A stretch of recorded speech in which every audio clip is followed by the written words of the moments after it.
you cheat on your ex-girlfriend? No, I got cheated on with a minor and y'all still support them. Just because you're a lesbian does not mean you get to talk to underage girls. You're not different. You're not misunderstood. You're just creepy. Before anyone says, why do we keep having this conversation? Because it keeps happening. That's why. And if you know, you know. But every couple of months, there's a story about a grown adult in our community being weird with a teenager or having a full-blown relationship with them. Beyonce's baby brother may be homeless. That's messy. Selena Gomez fired her parents. That's messy.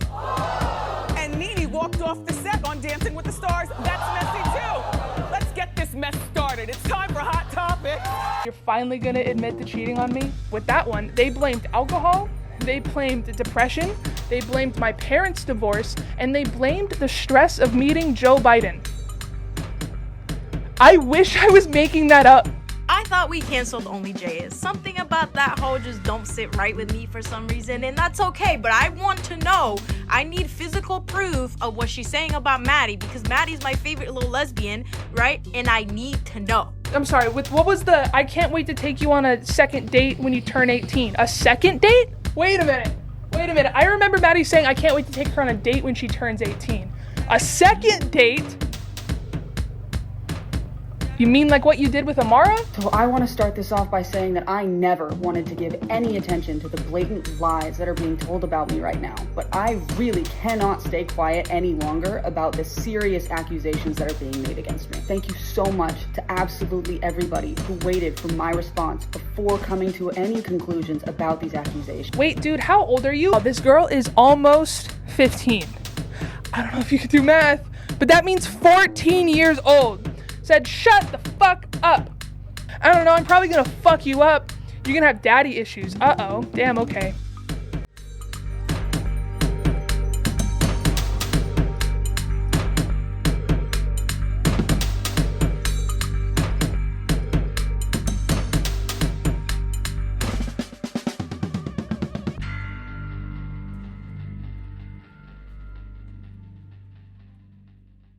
There are internet downfalls, and then there is the only Jayus situation, which honestly feels like its own category at this point. Isabella Avila, born April 12, 1999 in Las Vegas, Nevada, did not just have a little viral moment that faded away. They built what looked like a serious long-term career before they even turned 23. At their peak, they had nearly 90 million followers on TikTok, which is not small and which did not come on accidentally. Literally, they were known as the psychology facts girl, the one who would fire off quick explanations, random social hacks, and oddly specific facts that made you feel like you were learning something in under 60 seconds. Really weird human body facts that I can guarantee you didn't know. If you're a person with a vagina, you should probably try and do some Kegels every now and then, because if the muscles and ligaments that you have down there aren't strong enough, it's been known for the uterus to just fall out. Men can lactate and produce milk just like women can. Most guys won't admit it, but it's a lot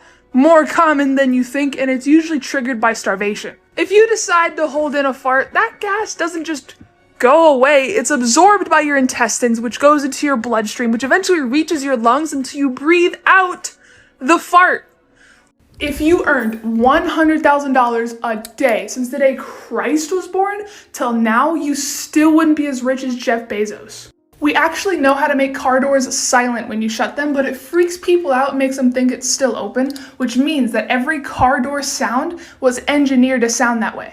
Nike's famous slogan, "Just Do It," was actually inspired by the last words of a murderer on death row. And for a while, it worked beautifully for them. Brands wanted in, Tinder partnered with them, Castify partnered with them. They landed a Netflix podcast deal, which is not something that you stumble into by mistake. And on paper, it looked like they had cracked the code of being both educational and entertaining in a way that platforms reward. They had the audience, they had the deals, they had the visibility, and they had a kind of upward momentum that most creators spend years chasing. But underneath the curated persona, there were cracks that kept widening instead of being fixed. Old racist messages resurfaced, and they were not vague or ambiguous. In my past, I said disgusting things to people. and I am so ashamed of myself for using racist rhetoric and derogatory language to hurt others, because I knew what that word meant and I understood the power behind it, but I said it anyway because it was the meanest thing that I could think of. And I am so sorry to everyone,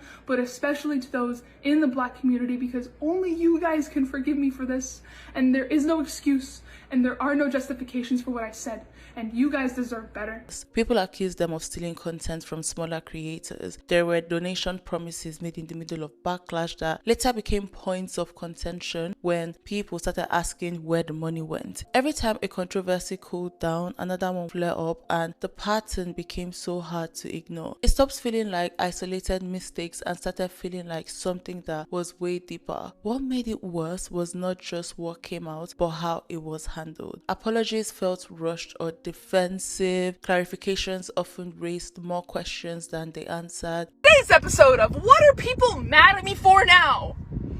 Not checking my emails in a timely manner! And the trust that built their platform slowly eroded. And once an audience starts watching you with suspicion instead of support, it is very hard to win that back. Over time, Only Jayus did not just become this controversial person, they became someone that people actively disliked, and it was not how you would dislike Logan Paul or Jake Paul. There were threads, there were timelines, there were detailed breakdowns, and people brought up receipts, and the story just shifted from, oh, this person messed up, to, oh my god, is this who this person is? I can handle a lot. You don't get to be Only Jayus still posting online without being able to handle a lot, but I'm gonna ask, knowing full well, I was probably just gonna invite more in, but I'm gonna try and ask for these type of comments to stop.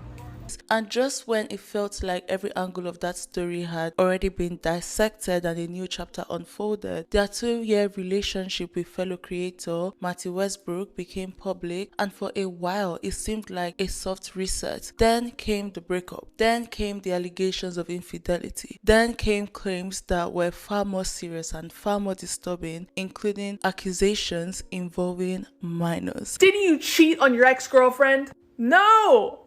I got cheated on with a minor and y'all still support them. At that point, the conversation moved beyond influencer drama and it went into this territory that just made people feel genuinely uncomfortable. So when people talk about Only Jayus now, they are not just talking about a creator who massively fell off. They're talking about someone whose rise was massive, whose controversies stacked up over time, and whose personal life became entangled with accusations that shifted everything. Influencers and creators, they get cancelled, but when it comes to Only Jayus' situation, it's not a simple cancel and move on story. This situation is very layered, it's very messy, and it's still being debated till today. But that being said, let me introduce myself. Hi guys, so this is Editing Joe here. I'm here to tell you guys that for the duration of this video, yes, my teeth is going to be stained with lipstick. I didn't realize that my teeth were stained with lipstick until I was about to edit, and I'm like scrolling through the entire timeline and I'm seeing that my teeth is red. Okay, so because I know somebody's going to point it out in the comment section. Let me do it first before you guys point it out, okay? Thank you so much. I am so tired. I finished recording like 2.5 hours ago, and literally I'm so tired, but today's Thursday and I hope to release this footage out by Saturday, hopefully. And I need to finish editing by tomorrow because I have a very busy day on Saturday. But for the teeth issue, I just want to tell you, yes, throughout the entirety of this video, my teeth is red. Please don't point it out in the comment section. Or you can. I really don't care.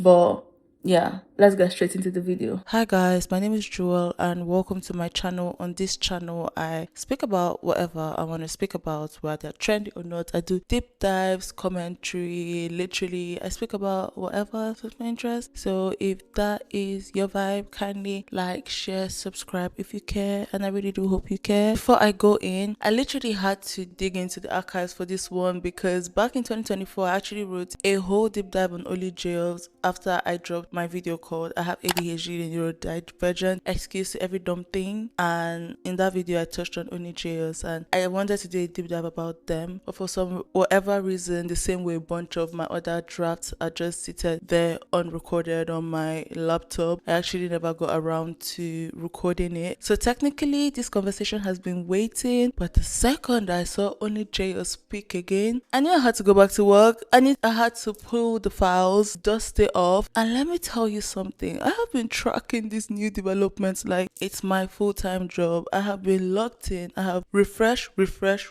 and the more I saw, the more I was like, oh no, because bro, we need to talk. So let's get into it. Also, only Jayus used to use they, them pronouns, but recently they changed their pronouns on their Instagram to they, her, and him. In 2024, they were using they, them pronouns, so my script is filled with they, them, and when I updated it due to the recent events that's come on, I refer to them as they, them. But for consistency, I'm going to use mainly they, them. I have tried so many times over the past few years to explain my choice of gender pronouns to y'all on this app, but so many people still seem confused. So this is my last and final attempt to do so, because I think I finally got it, okay? I am she, her, but only in the way that you refer to a boat. And I'm he, him, but really only in the way that you see a dog walking across the street. And I'm they, them, because I know you can sense that there are multiple personalities fighting for control. If that makes sense, okay? Also, if you're new here, sorry I'm rambling, let me quickly explain how I do things. When I cover a topic, I start from the very beginning. Yes, some of you already know parts of the story, I know, but I am not a T-page. I don't just jump in, shout the headlines, and then dip. I do deep dive, so I'm not about to skip straight to February 2026 tea about only Jayus just because some of you have been online, okay? Every time I post, not every time, sometimes when I post, there'll be comments like, oh, we know this already. Okay, maybe you do. I've even seen it on Reddit. Someone was like, oh, she's saying what we don't already know. Okay, maybe you do, but does the next person know who Isabella is? Exactly. Literally, I build context, I connect dots, I take my time, and don't worry, I'm still fun. The OGs on this channel already know how I get down, and they say that's why they're here, so just relax. Let me cook, watch it through, and I'm going to end your subscription and your support, okay? So let's get into this video. Let's start with part 1, the rise of only Jayus. Isabella Avila, known online as Only Jayus and later Bella Rose, was born on April 12, 1999, making her an Aries. So she was born in Las Vegas, Nevada, and their early life was not smooth or stable. They were one of 11 children, and they even posted a video talking about it, and I would just play it here anyways. Like, they have so many siblings. It all started when my mom met a guy, and she had my older brother. And then she met another guy and had my other older brother. And then she finally met my dad and had me. But then my dad met my stepmom and had my little sister. And then another sister. And then another sister. And then they had my brother. And then another sister. And then another brother. And then my sister. And then another brother. Hi, I'm Bella, and my life is fucking insane. But anyways, they have said that they entered foster care at the age of 16 after coming out as gay, and they remained in extended care until they were 21. They moved between homes during that time, which meant that they had to grow fast and they had to largely figure things out on their own. How long were you in foster care for? From 16 to 18 technically, but I did extended foster care until I was 21. What does being in foster care entail when you're like older and you're like 16 versus being like 8 years old? Moved to a lot of different houses, and like I got put into this one house. They didn't speak any English. I had to have a 4-year-old translate to the mom to me like what time I have to go to school, and then I got moved to a different house across town, and they were like, "We're not driving you to school. You have to walk." So I had to like walk across town to go to school. And that was weird. They like tried to get me to sell drugs several times. And then I got moved to a different house. Wait. Hold on. How do they try to make you sell drugs? They're not going to give you your foster care money if you don't sell what you have to sell. What the fuck? Is it a business for them? Because I've heard horror stories like that, right? They don't. Those people don't foster care. I'm sure they don't. We got them out. The name Jayus comes from an Indonesian word that refers to a joke so bad that you end up laughing anyway. It sounded quirky and also internet savvy, which fits the brand that they were building at that time. Bella Avila. I just learned your full name. Yes. What I know you as is your handle, which is Only Jayus. Most people know me as that. Yeah. They don't even think I had it. Like, they thought my name was Jayus. Yeah. What's the what is it? Jayus is an Indonesian word for somebody so unfunny, you can't help but like laugh along with them anyway. I thought it fit. I think what helped me a lot was knowing like Jayus is more of a character online. And so if people like Jayus, they like the character. If they hate Jayus, they hate the character. They don't actually like know me. They don't know Bella.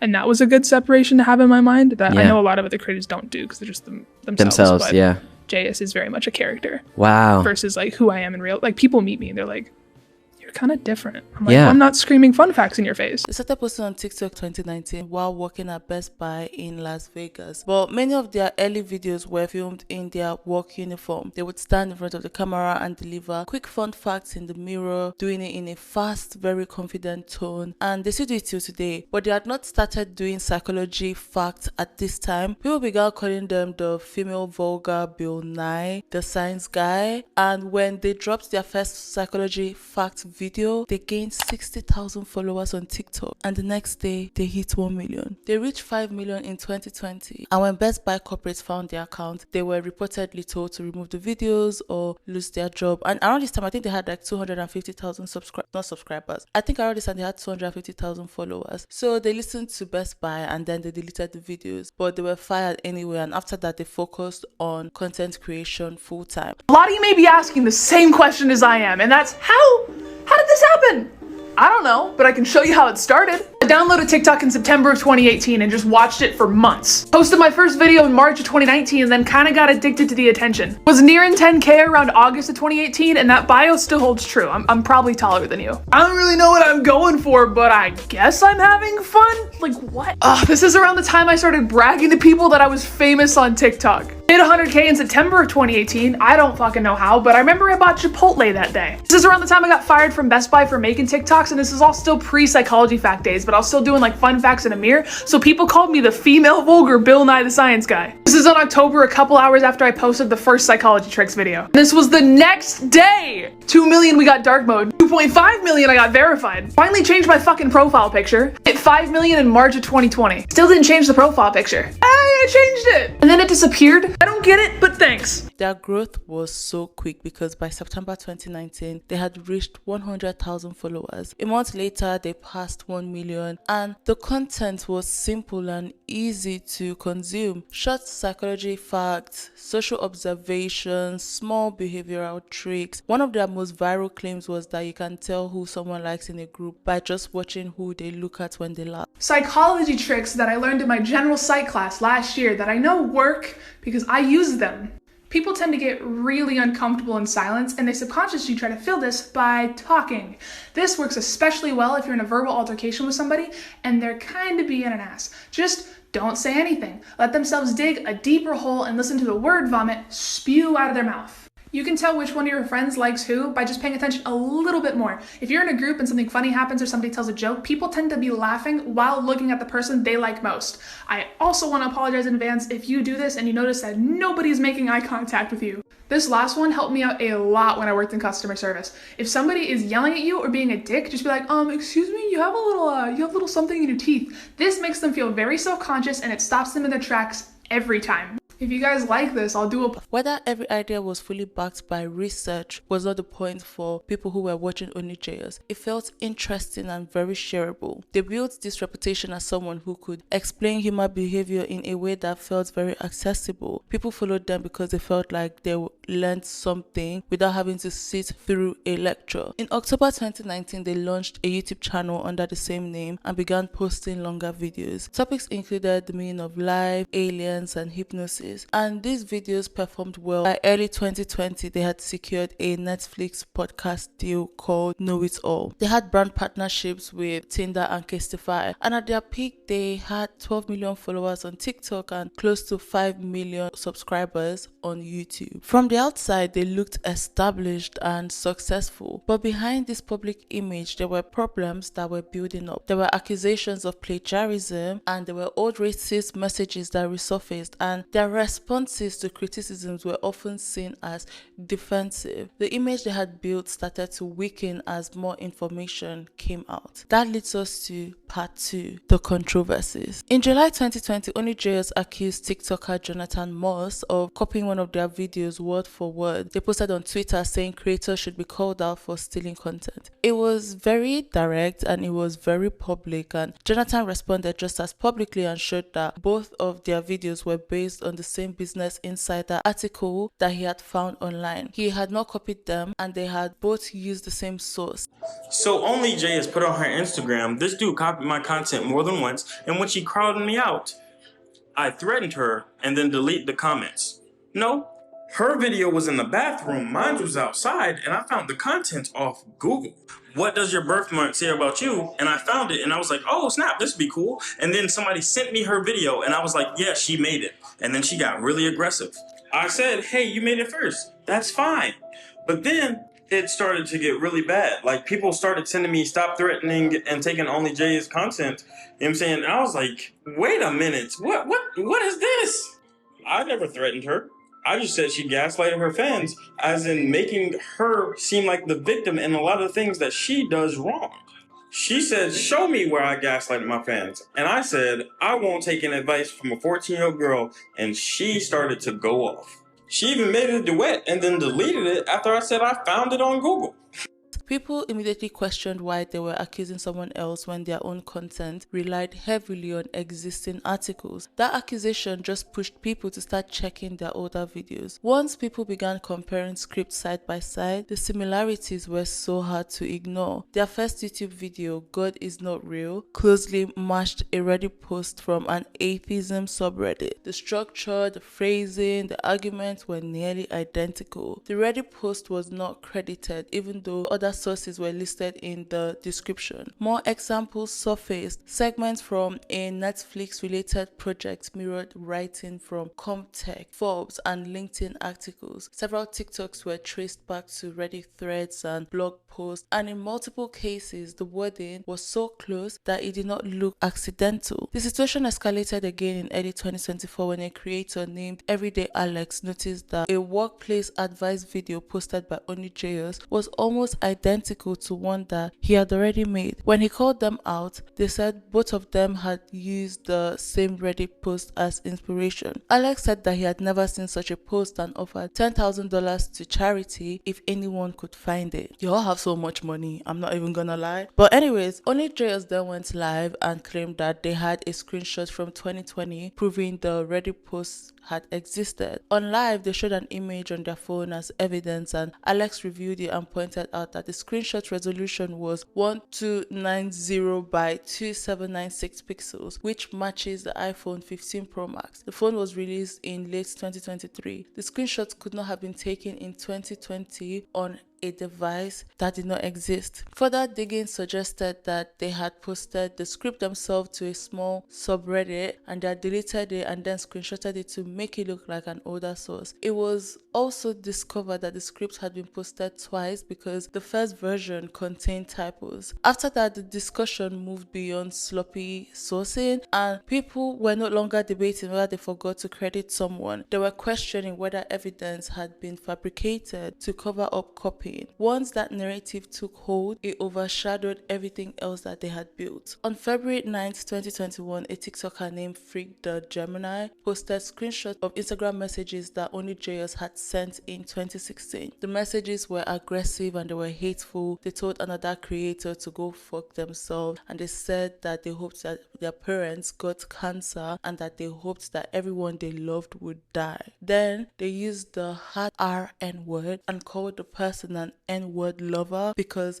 that person was dating someone black. Honestly, this is not something that one would casually speak about or call someone. This was targeted because the slur was used specifically to insult someone for being in a relationship with a black person. Another creator, Seth Says, explains why people reacted so strongly. They said that there are levels to saying the N-word. Singing along to a song is one thing, but calling someone the N-word is worse. Using the hard R is worse again. Calling someone an N-word lover is another step further. A lot of people agreed with that breakdown because it captured how intentional the insult felt. No, here's the thing. She didn't just say the N-word. It's not like she was mouthing it and said the words in a song. There are levels to it. There's the white influencer dancing and then mouthing the words with an A at the end. There's calling someone the N-word. There's calling someone the N-word with a hard R at the end. And then there's calling someone a lover. A slur is a slur, but to insult someone for being in a relationship with a black person by calling them a lover, it does not get any worse than that. It is so hateful and it is so violent. Bro, a forced, fake, watered down apology will not cut that. And after days of your fans and other black creators begging you to address it, whoo child, for you to be as intelligent as you are with your little psychology facts, that is some dumb shit. 4 days to address it. During Black History Month?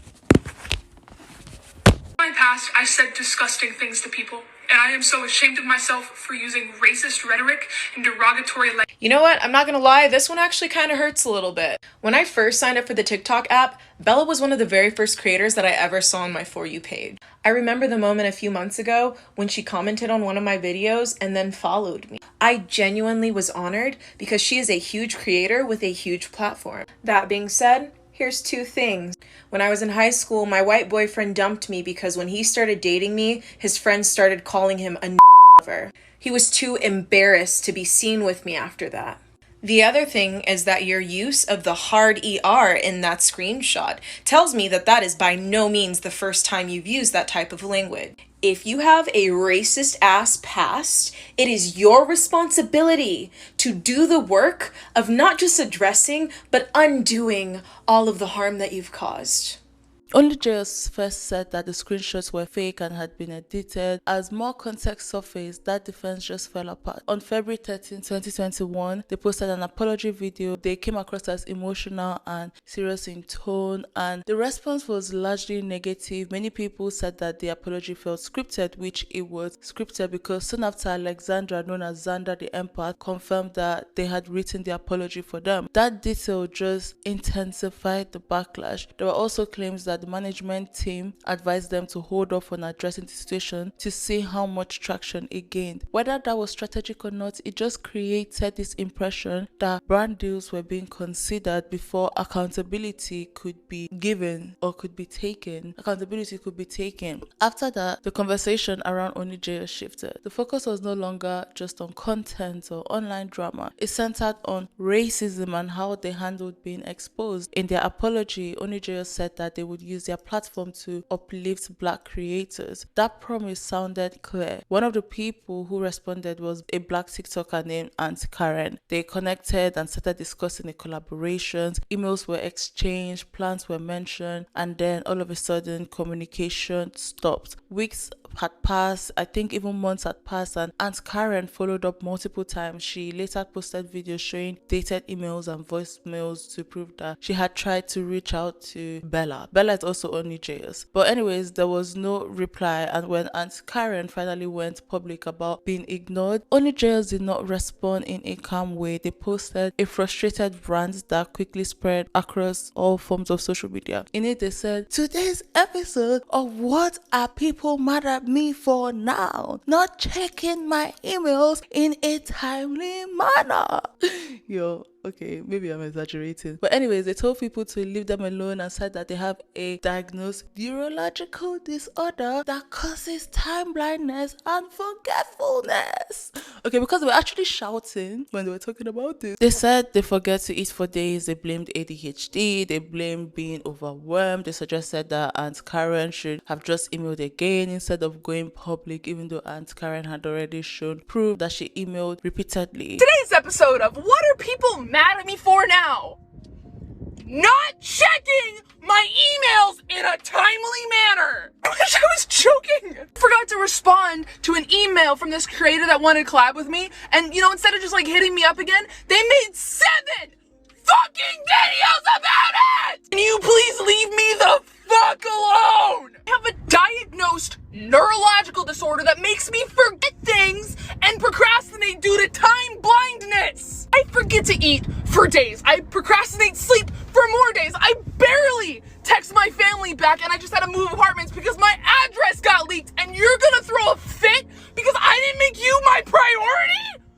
Fuck off! Now, if you excuse me, I'm gonna go get drunk as fuck in Las Vegas to celebrate my 22nd birthday, and y'all can keep crying for my attention. Then another creator, Sean SVV, shared his own experience. He said that he had spent over 2 months organizing Zoom meetings, gathering academic resources, and planning ways to collaborate with only Jayus to highlight Black voices. He said that he was also ghosted. At that point, it stopped looking like a misunderstanding because multiple Black creators were saying the same thing. Promises were made, time and efforts were invested, and communication disappeared. Only Jayus came up to say that like they were being doxed and stalked and they were moving houses, so that was their excuse. But the commitment to uplift Black creators, which had been framed as part of their accountability, began to look like damage control rather than something genuine. And I wish that they had communicated this to Aunt Karen and to people that they had promised to collaborate with. So when only Jayus kept bringing ADHD in response to the backlash, the conversation shifted again. In case you do not know, I have ADHD. I actually have high functioning ADHD, and I know ADHD is like very serious. Like I have time blindness, I have all of it. You can ask my friends, like, but I live my life with intention. I try as hard as not to use ADHD as a reason why I do not do things or I don't do things. Yes, it happens almost all the time, but I also hold myself accountable because again, if you kill someone, you'll be like, oh, because I was impulsive because I have ADHD, you're going to go to prison. I see people misuse the fact that they have ADHD, and this makes people not take people with ADHD like very, very serious. I literally see a psychiatrist. I do have high functioning ADHD, diagnosed officially. I've been diagnosed since 2021 or 2022. I can't even remember. I didn't even know I had ADHD. It was my friends that were telling me, go and assess yourself for ADHD because we think you have and we think it's very serious. So when only Jayus kept bringing ADHD in response to the backlash, the conversation just shifted again because they framed their forgetfulness, their missed emails, their failure to follow through as symptoms of a diagnosed neurological disorder, which, trust me, like, let me show you people my email. I'm not disputing what they are saying, but let me show you people my email. This is my email. 300, I don't know if you guys can see it, over 300,063 messages that I have not opened. If you see the notifications I have in my phone, you will literally go berserk. Like I have over, I think 500 messages that I've not opened, that I left there, and I just cannot be asked, if that makes sense. I get what only Jayus is saying, but when they use their ADHD as an excuse, because I don't only have ADHD, I've spoken about this. I don't really like speaking about like what's going on upstairs with me, but I've spoken about to have a video on that, not basically speaking about myself, but like I'll explore the pipeline between neurodivergent people and gayness or whatever. So I'll leave in the description box. Hopefully I remember to do that because I always forget to do that, and you guys can watch it. It's a very educational video and I really enjoyed researching that. But when only Jayus came out and was speaking about this, a lot of neurodivergent creators were not having it because people with ADHD, they spoke up quickly and they spoke up like they were very loud about it. One creator said, my ADHD makes me lose my car keys, not my empathy. Another said that ADHD can explain slow replies, but it does not excuse racism. It does not excuse slurs or breaking promises. And that distinction became the center of the debate. When are you going to stop weaponizing your neurodivergency when someone calls you out for doing something wrong? So I just found out about the only Jayus situation, which only completely reiterates my point about how a lot of white neurodivergent people will weaponize their neurodivergency in order to avoid responsibility for doing something racist. After her whole N-word fiasco, she claimed that she wanted to use her platform to uplift Black voices, and that she wanted to collaborate with Black creators in order to do that, which clearly was bullshit, because she had exchanged messages and emails several times with a Black creator talking about a collaboration that never happened. And that because of her chaotic schedule and her ADHD, she had forgotten to get back to her and actually do the collaboration. Which, by the way, between the time that they were communicating, she had posted several videos on her TikTok and had been streaming on Twitch, and then shifted the blame on the Black creator for putting her on blast instead of just reaching out to her again, when clearly she just didn't want to do the collaboration anyway and wanted to blame her ADHD for it. explaining behavior is not the same as taking responsibility for it. Mental health professionals on TikTok, they also joined in, and there were several therapists that broke down the difference between a reason and an apology. One licensed therapist said, saying that I forgot is a reason, not an apology. The point was not that ADHD is not real. The point was that it cannot be used as a shield against accountability. Sometimes it can be, but it depends on the scenario. Sometimes it can be. Like, I have time blindness. I remember when I was working in the NHS, they had to move my start time to 10 a.m. except like maybe I had meetings. Then they'll be like, okay, you have to come in at 9. So like on days where I did not have meetings in the morning, I was officially asked to work at 10 a.m. Like, so instead of working 9 to 5, I would work 10-5. I think it was 10 to 5 or 10 to 6. But they made the adjustment for me. But there are some times where like I forget a lot. Like I've even forgotten my laptop password. And the time I forgot my password, like forgot it so much. I was trying. So yeah, it can be used, but not in a way that is malicious. Hopefully that makes sense. But anyways, due to this, there was this hashtag that was trending. The hashtag was called Stop Using ADHD, and it started trending under clips of the apology, and it gained hundreds of thousands of views. For many people in the ADHD community, this felt very personal. They were frustrated that their diagnosis was being associated with racism, unreliability, and broken commitments on such a very public scale. And instead of helping reduce stigma, the situation just reinforced stereotypes that neurodivergent people are careless or incapable of following through. What might have been intended as context just ended up deepening the backlash. In May 2021, Jayus posted a video in their Illegal Life Advice series that crossed another line, because in the clip they said that if a service dog approaches you alone, it probably means that the owner is in trouble and cannot move. Then they added, you should follow him because he would get a free wallet. Jayus was framing this as a joke, and a lot of people did not see it that way, as they should not see it that way, because If a service dog ever approaches you but they're alone, that means that their owner is in trouble and they probably can't move. So you should follow him because you'll get a free wallet. literally, someone may have taken this like literal, and disability advocates, they responded immediately. If a service dog ever approaches you but they're alone, that means that their owner is in trouble and they probably can't move. So you should follow him because you'll get a free wallet. Let's talk about what you should actually do during this situation. If the dog approaches you, look at the vest. If the dog is trained to get help, usually there will be a patch on the vest that says a cue, like find mom or find dad or something like that. You will say the verbal cue and then you will follow the dog. Once you get to the person, you will check the dog's vest again. Sometimes there will be pouches that have medical information. Do not call 911 unless there is blood or an actual emergency. Sometimes people will be passed out, and that's perfectly normal for their condition, and they do not need an ambulance. But check the dog and see if there are any pockets for any medical information. If the person has a backpack, you may be able to see something on the backpack as well. You can always check for medical bracelets that say the condition. Get help if needed, or just stay with the person. If a service dog ever approaches you but they're alone, that means that their owner is in trouble and they probably can't move. So you should follow him because you'll get a free wallet. Are you fucking kidding me? Are you so dense that you don't realize that you have over 10 million followers, and out of that 10 million, there are most likely shitty people who will take this joke that you're making and make it into a reason why they thought it was okay to actually do that to someone? This won't just affect physically disabled people either. The fact that it will affect any disabled people is fucking ridiculous. This will also affect mentally disabled people who use service dogs. I would use a service dog if I wasn't broke as fuck. Putting your hands on someone for whatever reason while they're in a physical or mental crisis and physically cannot do anything about it is ridiculous. Encouraging it is disgusting. And the fact that you are not apologizing or admitting you're wrong is gross. If a service dog ever approaches you but they're alone, that means that their owner is in trouble and they probably can't move. So you should follow him because you'll get a free wallet. I don't think you guys truly understand how disgusting and sickening saying that is. I really don't see where the funny is, and it's also extremely dangerous to make a joke about robbing a disabled person when they are in the middle of a medical emergency. Like, they can't move, they can't help themselves, their life is potentially in danger, and instead of helping them, your first thought is to make a joke about robbing them?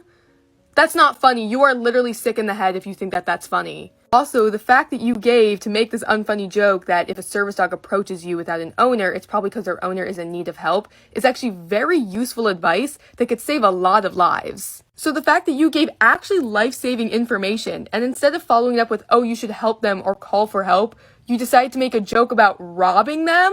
Like, why would you do that? Why did you think that that was funny or okay? It's not. It's literally disgusting. Another creator named Faye, who uses a service dog, said something that stuck with me. So basically, she explained that it is a constant fear in the disability community that if they become incapacitated in public, someone might take advantage of them instead of helping. She said it has happened to her before, that this is the reality behind the joke. I've said it multiple times now, but you guys clearly still don't understand how dangerous what Jayus said really was, and I need you to.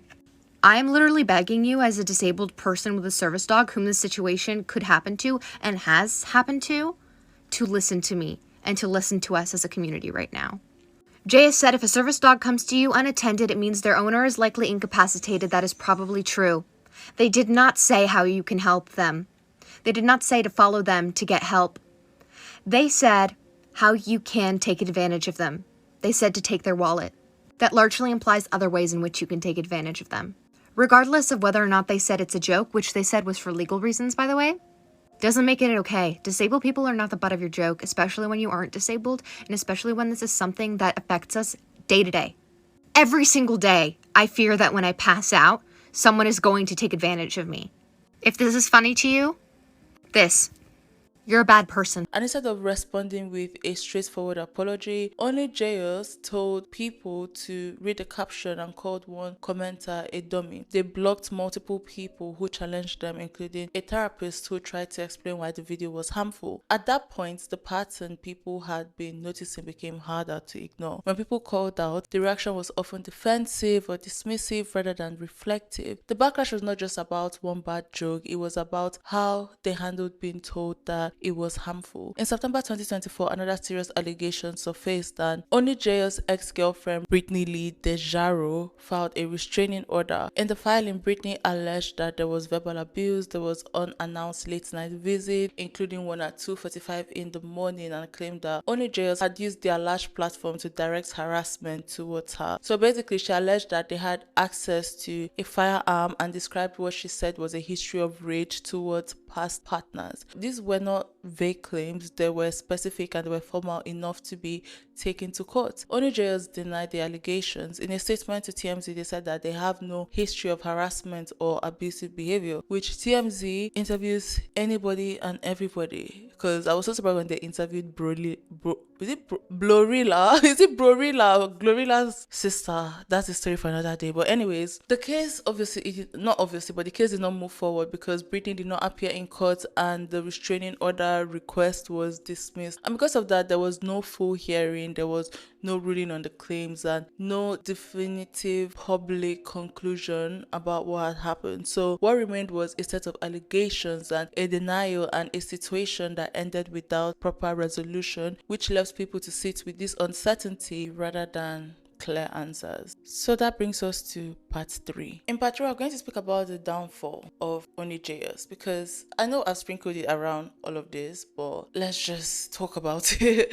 So by mid-2025, the decline around only Jayus was very obvious, and you did not need a commentary channel to tell you that. The numbers spoke for themselves. I can remember going on their page last year, especially their TikTok, and I'd seen that their views had gone down so much. So what led to this was a change.org petition asking TikTok to remove them, and this signatures were up to 448,000, and their follower count, which once sat at close to 17 million, had dropped to around 17.8. They still have 17 million followers anyways, but the trend was not one random fluctuation. It was consistent weekly loss. For someone who built their brand on constant growth, like watching the numbers just slide backwards was significant. YouTube looked even worse because on a channel with 4.8 million subscribers, 3 weeks ago they posted a video and they had 2.8k views. And also there was this random pillow fight video and it pulled around I think 5,000 views. And then there's a porn video and that failed to crack 10,000 views. And this video also had like far more dislikes than they did have likes. The gap between subscriber counts and actual engagement was so massive, and brand deals, they dried up. Netflix cut ties, Tinder removed their collaborations, and Casetify stopped castifying.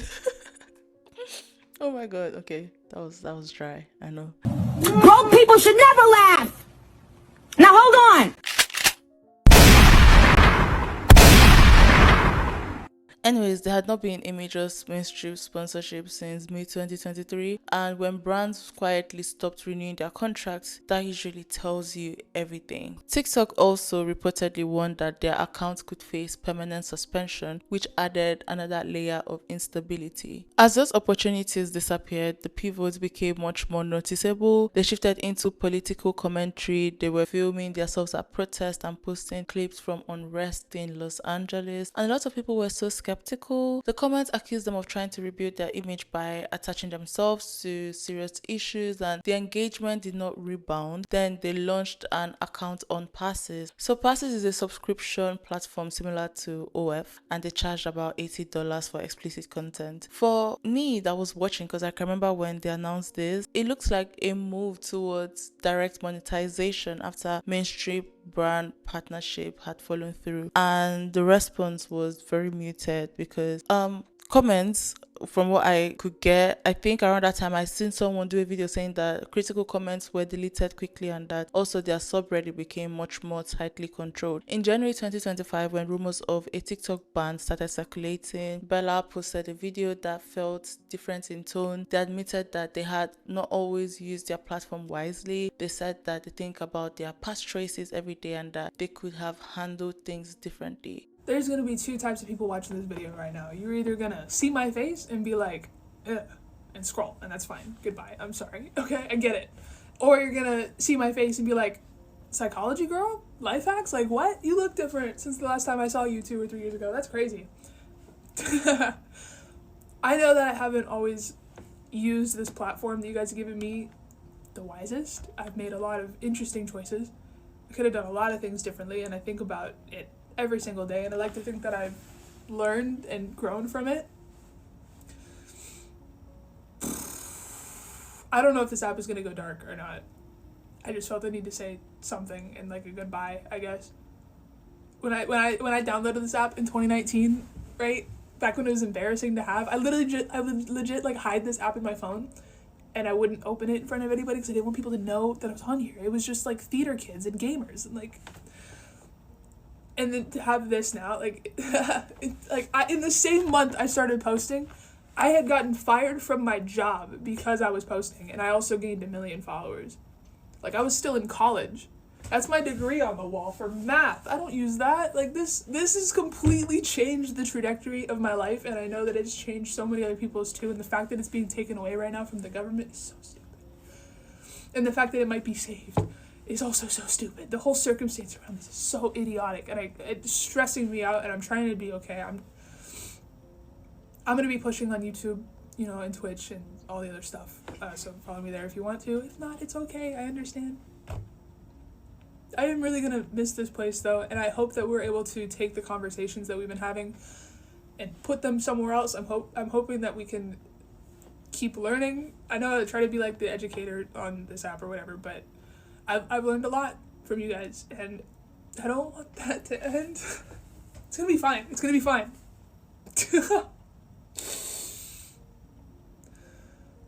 Whether you love me, hate me, don't have any feelings, I appreciate you. I'm so grateful for everything this app has given me. And yeah, I don't know how to end this, so I'm just gonna say goodbye. Okay, goodbye.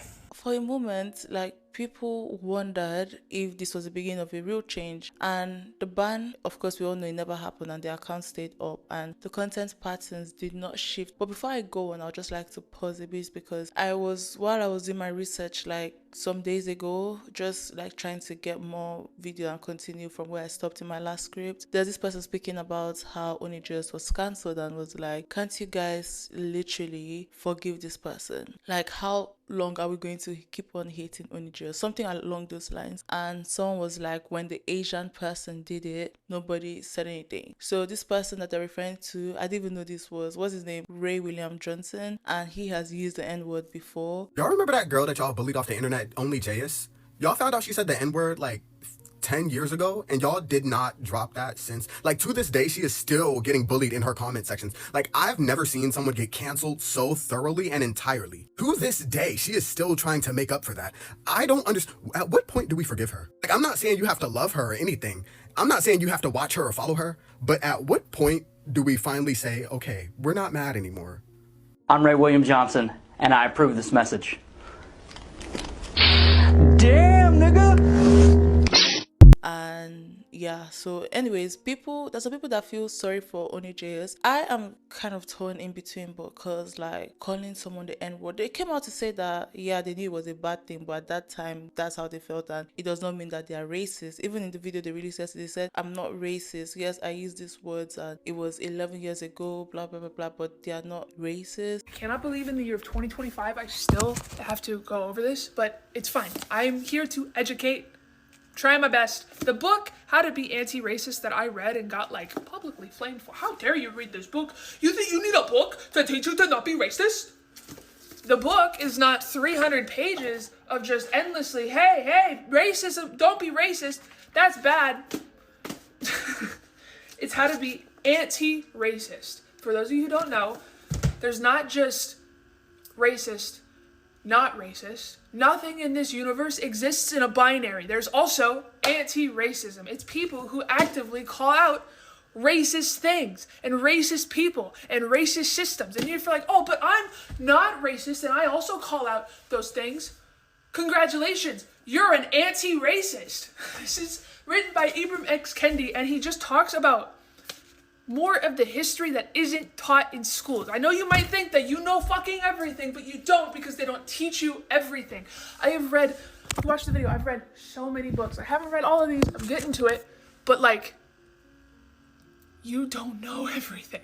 There's always more to learn, and I was taught the wrong things. And when you're taught the wrong things and you start learning the right things, there's like a cognitive dissonance happening. And I learned something that when I was canceled is I'm having major cognitive dissonance. And so what I did about it, of like, hey, I've done bad things. I don't want to keep doing bad things. I don't want to keep saying slurs, guys. I wasn't, but like, I didn't want to, like, I wanted to understand why, but also how to go about being better than just saying, I don't say slurs anymore, so it's fine. I wanted to do more than that. So I educated myself. I'm trying my fucking best. And what I can say to people who are also trying their fucking best is people don't want you to grow because it makes them feel small. But there was even a video of when someone commented that how are they still alive, that they should be dead, and Only Jayus responded to that and was like, please, I've taken a lot of things, but do not do this. I can handle a lot. You don't get to be Only Jayus still posting online without being able to handle a lot, but I'm gonna ask, knowing full well, I was probably just gonna invite more in, but I'm gonna try and ask for these type of comments to stop. Please don't go attack this specific person, because honestly, this one's not even that bad, but like, you can make fun of me. You could say I've fallen off. You could say all the horrible things that I've said back at me. You could keep making up rumors about me. You could keep doxing my fucking address, I guess. You could do anything. You can block me. I don't care. Please, stop.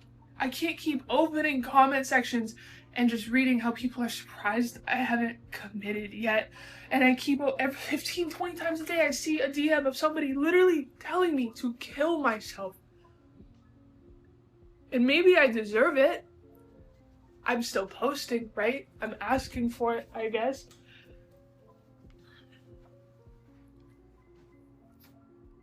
I'm gonna share something that I haven't talked about online because it's fucking embarrassing and I don't like talking about it.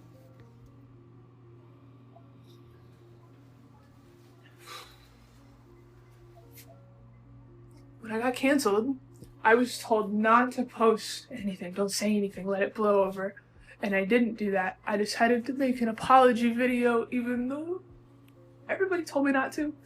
I felt bad, so I apologized, knowing full well that I didn't deserve anybody's forgiveness and that I definitely deserved to have that backlash and all the privileges that I was getting to be taken away. I understood that. But the reaction that I got was like this, but just like tenfold. So many more people. This. And I decided that I had to drive my gun to my dad because I didn't trust it in my house anymore. And the reason I didn't trust it in my house anymore is because I was just obsessively reading what everybody was saying. Everybody was saying, and I couldn't stop responding either. And I wasn't sleeping, and I just kept responding. And I found myself in my shower with a head, thinking, this will be the easiest way for it to get cleaned up. And it's scary that I thought that, and it's scary that it's not even the last time that I thought that. And like I said, it's not on you. My mental health is not on you guys. That is a me thing that I'm working on. It didn't help, right? And so there's days where I really can look at comments like these and not let it get to me as much, but then there's other days where I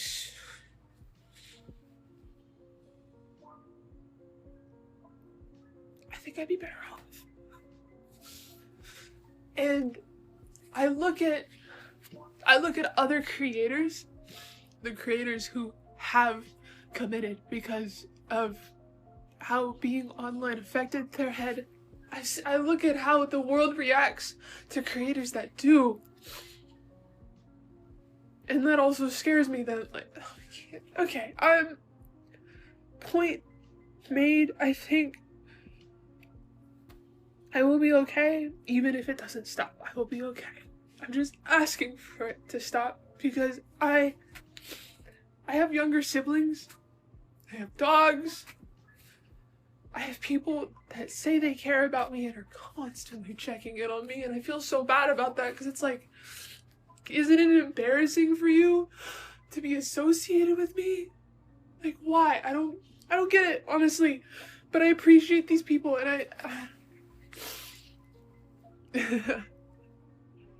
I don't think I've killed myself yet because of spite, though. I think that's it. I don't want the memes, man. I can't do it. Which I'd not really want to talk about that side of them, but only Jayus is someone that suffers from self-harm, hopefully like SH. Whenever I see my younger siblings, I make it a point to give each one of them a hug hello and goodbye because when I was put in foster care, they didn't get a goodbye from me and then we just didn't see each other for 3 years. I have a hard time believing people when they compliment me or say that they like me because I've had multiple exes after months or years of dating straight up tell me that they were never attracted to me in the first place. I grew up hearing stories from my mom about her being homeless, and even though I don't have a relationship with her anymore, anytime I see somebody who is homeless, I always give them whatever cash I have in my wallet. I think the only reason I'm gay is because when I was 4, there was an older neighbor girl who kissed me, and it blew my mind because I didn't even think that was an option, and ever since I've had crushes on girls. Whenever I get to a really low point, the only thing that keeps me here is curiosity. I don't necessarily want to be alive, but I stick around just to see what happens. I try really hard to be authentically me as I can be around anybody that I meet because I was forced to hide who I was for years, and I never want to experience that feeling again.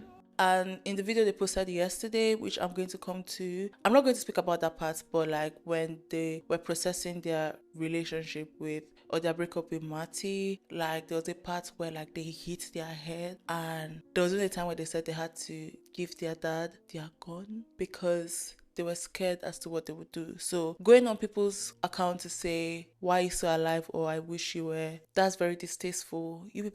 Some people are very crazy. I had someone call me a black bitch, very racist towards me in my last video when I posted about Haley. Person called me a black bitch, whatever, and this person has been trolling me for 7 months. And you know what, you're going to keep remaining in my spam, and I hardly check my spam. I was like, let me check my spam, and I checked my spam, and I'm seeing this person just berating me and saying shit about me, being racist. And I'm like, if you have so much hate in your heart, why are you still watching my content? Like, why are you still watching my video? I don't get it. Like, why are you still watching my fucking content?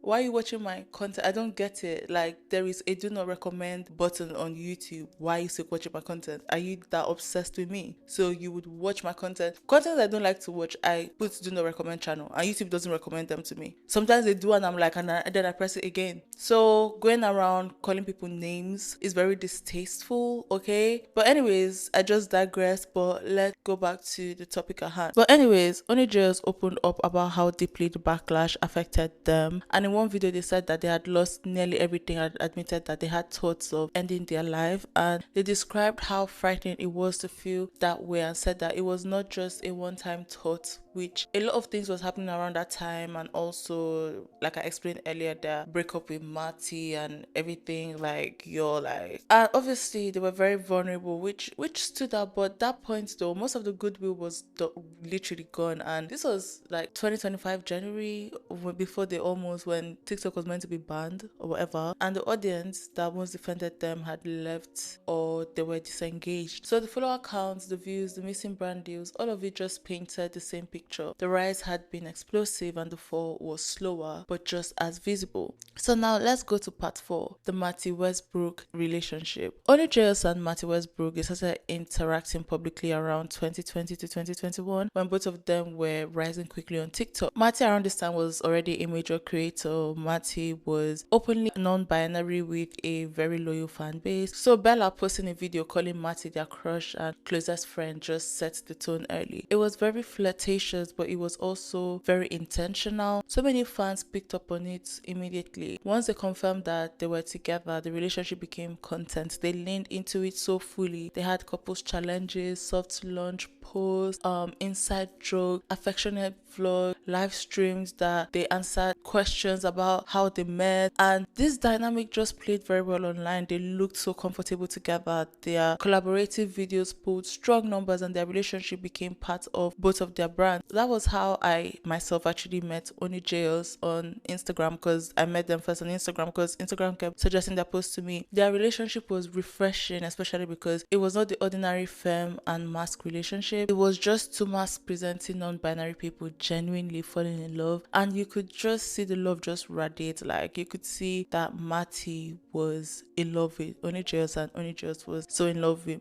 Mattie. And even while I was like going through like the archives and just watching them and everything, and I was like, how do you love someone so expressively that after 2 years you just totally end the relationship and move on and things just go on? Hopefully I'm making sense. But anyway, they dated for roughly 2 years, from late 2020 to early 2021 until November 2022. During that time, they appeared in events together, they filmed frequently in each other's homes, and they posted consistent relationship content. In December 2021, Jayus uploaded a couple challenge video with Mattie that performed so well, and they presented as stable, as affectionate, as someone that was serious. There was even a video that I saw where Mattie actually called Jayus their wife. So basically, from the outside looking in, there were no obvious cracks. I was genuinely rooting for them, honestly. Then November 2022 happened and they broke up. This breakup was abrupt and it was initially vague, and Mattie ended the relationship without giving public details. About a month later, Mattie disclosed that the breakup was due to infidelity, and of course that shifted the narrative immediately. People initially speculated that it was Bella that cheated on Mattie, which again,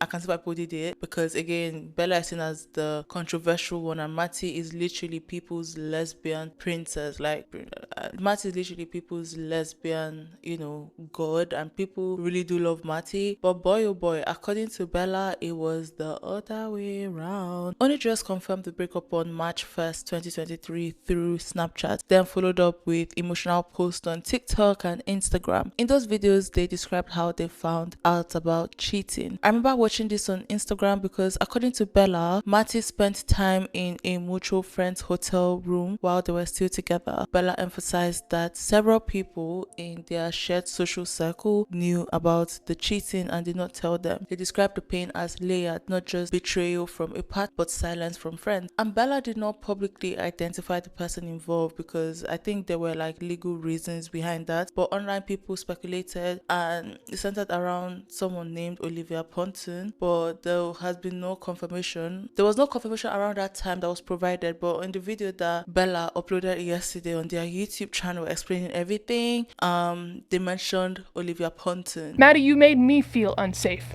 You made me question everything that there is about like relationships and people. You told me that you were going to kill yourself the night you told me you cheated on me with Olivia Ponton. Do you remember that? You were on ketamine, dude. You got onto a bus. You said, I'm gonna kill myself now, and then just ran and got on a random LA Metro bus. I'm sorry, YouTube, that I didn't record any of this for documentation to keep proof. Why would I lie about this? I had to get on that bus to make sure that you got home safe because you kept threatening to kill yourself. You kept threatening to kill yourself. And then now you're going to switch it up and say, look, they threatened to kill themselves too.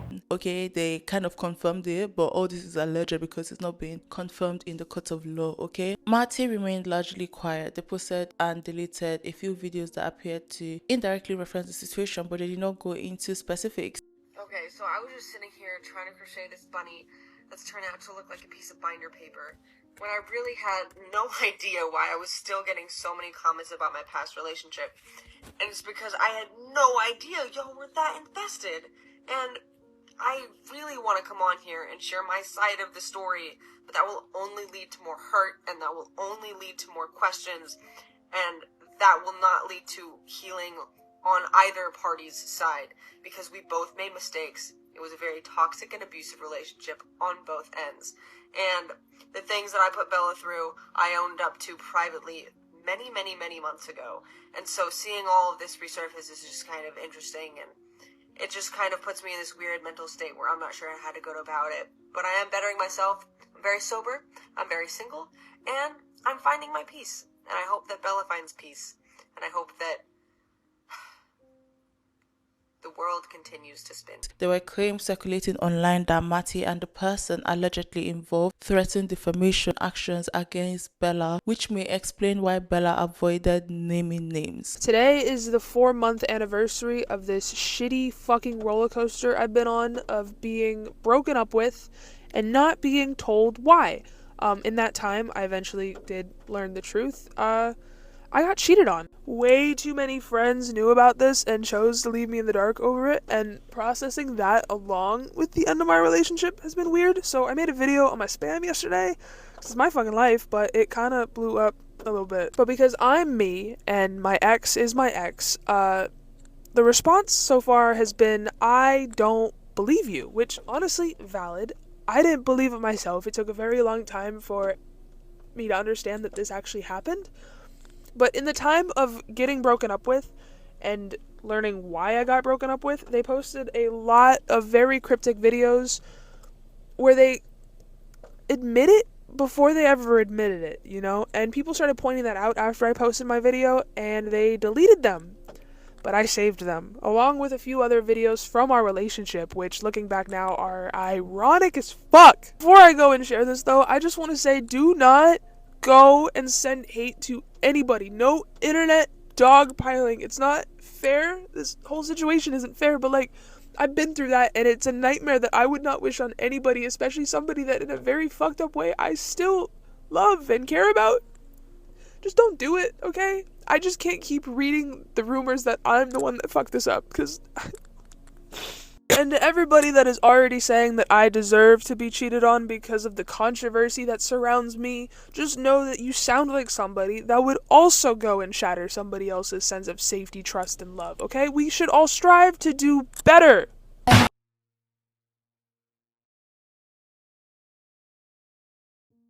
This one, Mattie is mouthing to a song that says, it's not your fault, it's mine. I know your heart was on the line, but it was not your fault, it's mine. I don't know who sang it. Obviously, I cannot play it because of copyright. Hey, not me. I'm someone else. Cute. What would you do if I was like some stranger at a bar and was like, hey? Running? That was good. You just Mario sprint across the whole bar. What a wait though! I have a boyfriend! What would you do if I wasn't me? If you weren't you? Well, no, because I have a girlfriend at home. That one hurt just a little extra to rewatch because they did indeed have a girlfriend at home and still chose to go to another girl's hotel room and cheat on me. I think I'm gonna be single on purpose forever because I never want to do this shit again. Without public documentation, those claims stayed online. After the breakup, there was this brief period where it looked like reconciliation might happen. They refollowed each other and interacted on social media, and then the interaction stopped. Bella moved on publicly and began dating Britney, and they attended events together, including a Streamy Awards, and they appeared publicly as a couple. That relationship later ended with Britney filing for a restraining order in September 2024, which was dismissed after she did not appear in court, like I said earlier. Mattie also moved forward, and in 2023 they went public with Amara Cordova, also known as Amara Jane, who is a much younger creator. By 2024 they were living together and regularly posting couples content. The relationship seemed steady online. Then questions began circulating about Amara's age and when she and Mattie had first met. People started examining timelines, and there were screenshots that resurfaced, and the discussion shifted from relationship drama to something much more serious, which I'm going to speak about in part 5. So welcome to part 5, and here we're going to speak about the recent allegations against Mattie and Mattie's response. By the end of 2025, people started noticing something was off with Mattie and Amara. They stopped appearing in each other's videos after Thanksgiving. At first it was subtle, and Mattie posted that the split was normal and that they were still friends. I remember when they posted this and I was like, oh really? Like earlier, that was 2025, like around January, after Donald Trump won the election, I remember Mattie had said that they had quickly gotten married to Amara. I saw that on Instagram, and it was very unclear whether that was serious or whether it was a joke, but I genuinely believe that they were legally married because of how it was presented. I'm going to go and check for that post because I know I'm not dreaming. I remember people rushing to go and get married because they were scared of what was going to happen to gay and queer couples, and I can remember Mattie and Amara saying that they got married.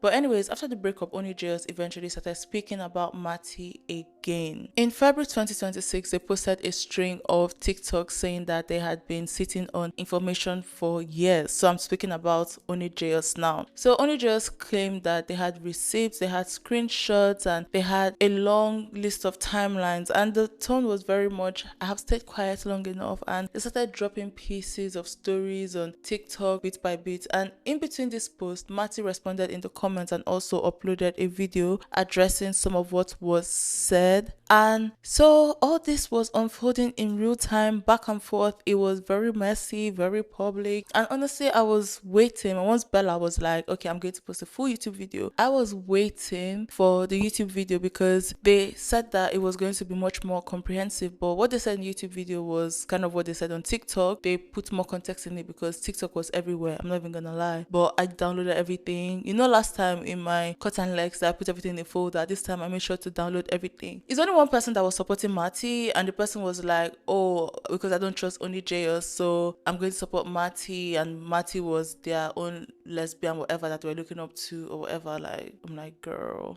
I thought we canceled only Jayus. Something about that whole just don't sit right with me for some reason, and that's okay, but I want to know. I need physical proof of what she's saying about Mattie, because Mattie's my favorite little lesbian, right? And I need to know. But anyways, eventually they did upload the video yesterday on YouTube, and I watched everything. Once I uploaded it, immediately I downloaded it in case I delete it. I downloaded it on my laptop, but I watched everything. So from this breakdown, I'm going to use that YouTube video as the main source since it lays out the full version of events. Then I'll go through Mattie's response, which came before the YouTube upload, but still directly addresses the same allegations that Bella made. Hopefully that makes sense, because this timeline is a bit chaotic. Even when Only Jayus was explaining things, I was a bit confused, it was a bit chaotic, but I would try and just keep it clear and concise in a way that makes sense. But if you want to watch a full video, I'm going to link it down in the description box. So on the 18th of February, I'm filming this on the 19th of February, but on the 18th of February 2026, Only Jayus uploaded a 44-minute video to YouTube entitled "It X Called Me a Liar, Let's Address It." It premiered around 5 p.m. or 6 p.m. when it came out. I watched it an hour after it came out because I saw it post on their Instagram 28 minutes later, and they said they posted this on their YouTube. So when I went on their YouTube, I'd watched it around the first hour of which they had premiered it. Hopefully that makes sense. But while I was still gathering my notes, from when I finished watching and while I was still gathering my notes, when I went back to the YouTube video to when I was concentrating on the YouTube video, that was like 8 hours after, and 8 hours after they had already amassed over 45,000 views, which is very noticeable considering how much their engagement had dropped over the past year, because the video before that was like, I think it had 2.5k views. So in the description, they framed the video as something that they had been sitting on for a very long time. They wrote that it was an ancient history and included all the lost receipts that they could find. They described it as context, they described it as proof and closure, and it was not something that they did as revenge or as a comeback. They added that accountability is not a threat, and they also said that they would answer questions for about a week, and then they plan to step back and return to their life, hopefully with fewer people lying. They are writing, not mine. The video was tagged with drama, cheating, and breakup, and this upload did not come out of anywhere. In the days leading up to it, between February 12th and February 16th, they have been posting TikToks sharing screenshots and timelines about Mattie Westbrouk. Those short clips, they helped to build this momentum, and people were pulled in and they were pulled back into the story. There's even this person that I follow, I think her name is Joy the Lesbian. She posted an Instagram video speaking about why lesbians message like young people, and I commented, I was like, Only Jayus and Mattie. Then I put the eye emoji, and people were like liking the comments. Just because you're a lesbian does not mean you get to talk to underage girls. You're not different, you're not misunderstood, you're just creepy. Before anyone says, why do we keep having this conversation? Because it keeps happening, that's why. And if you know, you know, but every couple of months there's a story about a grown adult in our community being weird with a teenager or having a full-blown relationship with them. And the weirdest part is that some people automatically think that queerness makes them safe. Like, being gay is some type of like moral clearance badge. No. Predatory behavior is predatory behavior. It does not become quirky because it's rainbow flavored. No, I'm not talking about 18 and 20. Okay, no. I'm talking about grown adults in their 20s, 30s, 40s, in teenagers' DMs. 17-year-olds DMs. What bothers me the most? A lot of you guys hide behind mentoring.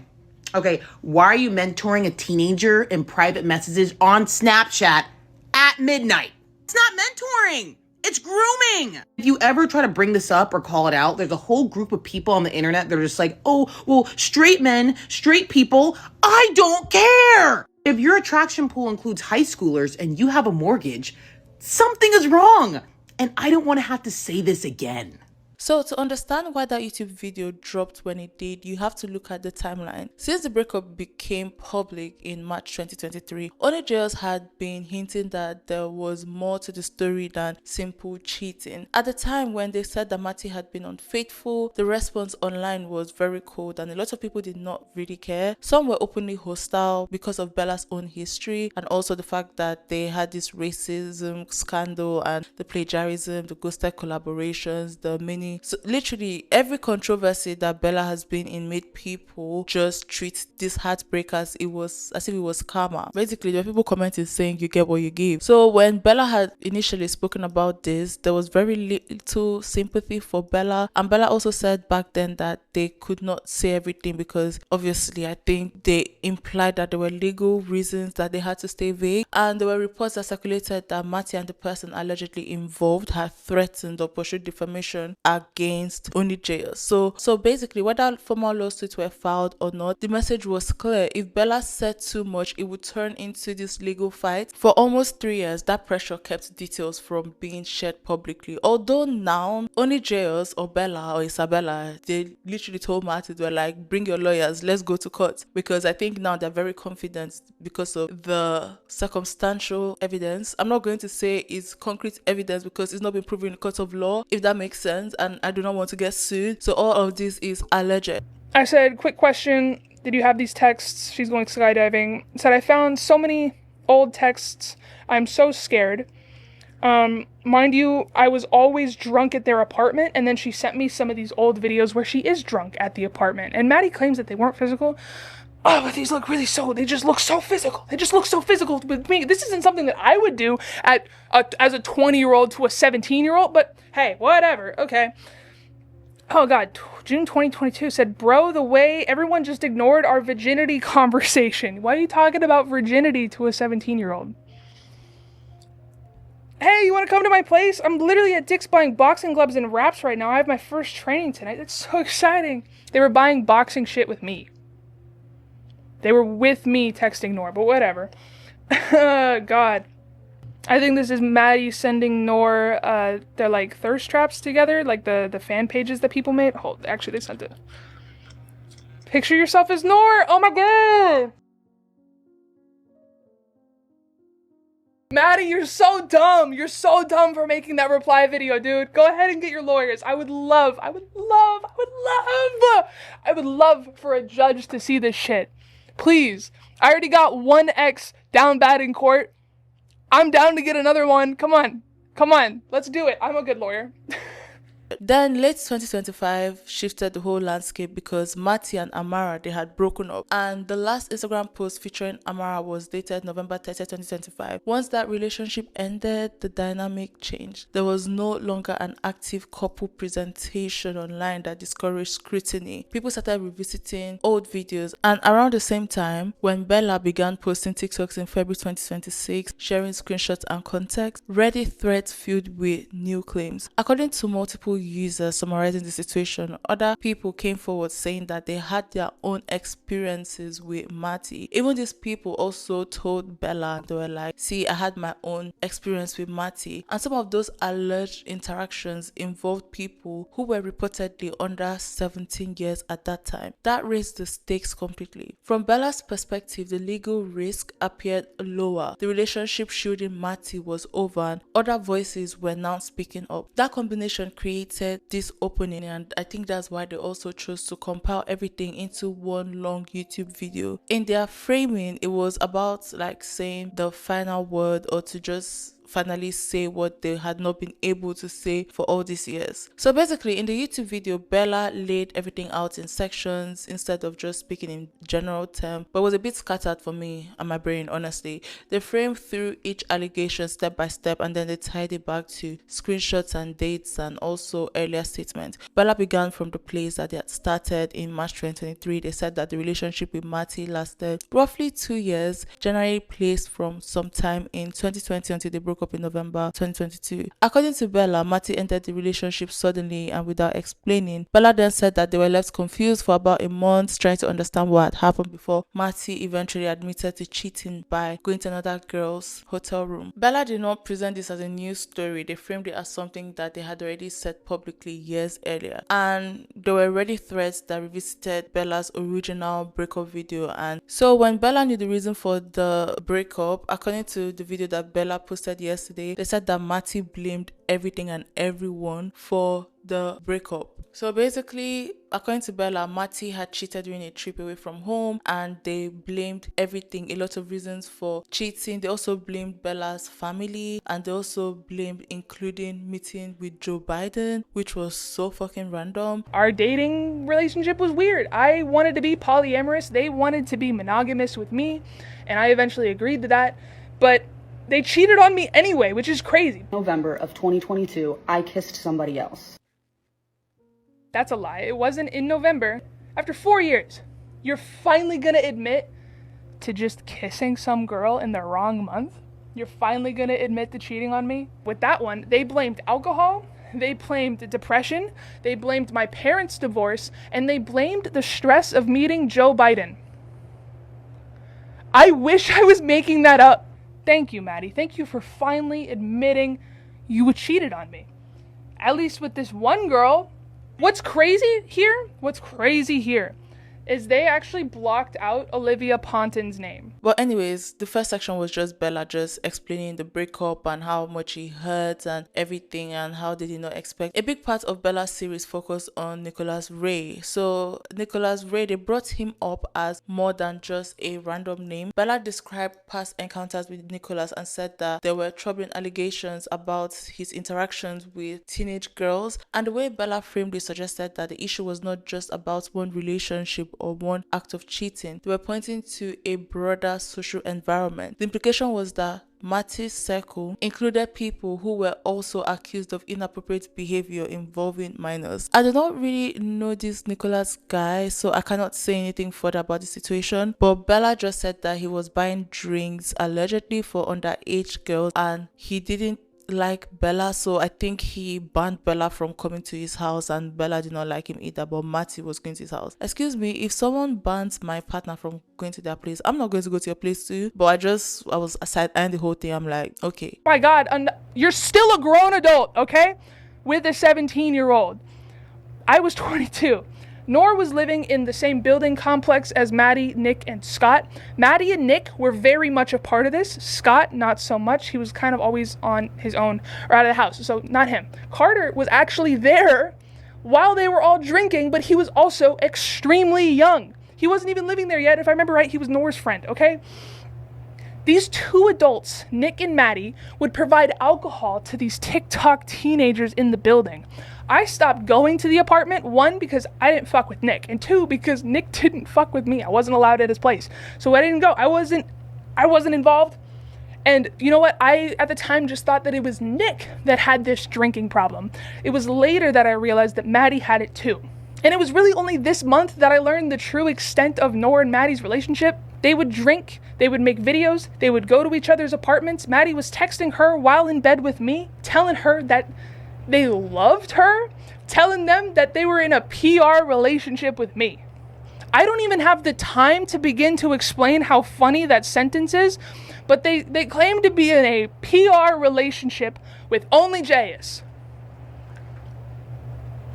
What? But anyways, the more serious layer of Bella's claims has always been about minors. Bella has maintained that when the breakup first happened, it was not just about adult infidelity. They alleged that Mattie's cheating involved someone who was underage at that time. When Bella first said this in 2023, a lot of people dismissed it. Their own history, especially the racism scandal, had already damaged their credibility, and many treated the accusation as something that came from bitterness or deflection rather than something that needed careful attention. Now, Bella is saying that they have shared screenshots and timelines that support what they were hinting at years ago. They've also said that other people reached out with their own accounts after Bella started posting. Some of those accounts, according to Bella, involved people who were under 17 at the time of the alleged communication. There's even this girl that also reached out to Bella and also commented and was like, yes, that Mattie was speaking to them before they became an adult, and Mattie reached out to this person. Mattie came out and debunked it and said that they had nothing sexual to do with this person, and Mattie debunked the whole situation and messaged the person, and I think her name is Noor, messaged Noor and was like, see, we need to talk about this because I saw your comments, you saying that this happened between me and you. We need to talk about it because I know what happened. And Noor did not reply, and Bella was like, yes, she's not going to reply to you because again, this is what you did. When Noor decided to comment on my videos being like, yes, like I'm that girl in the screenshot, thank you for this, Mattie went and texted them, said, hey Noor, it's Mattie, I'm really confused about the comment you left on Bella's post because you and I never did anything besides make those videos together, which in hindsight I understand how they're really misleading, but also making those videos with everybody else we knew. I would love to call you and talk about this because I do know what the truth is and I'm really hurt you would try to push the narrative the other way. Hey Mattie, there's a reason Noor didn't respond to you, is because you were an adult grooming a minor. You're weird. Literally this motherfucker.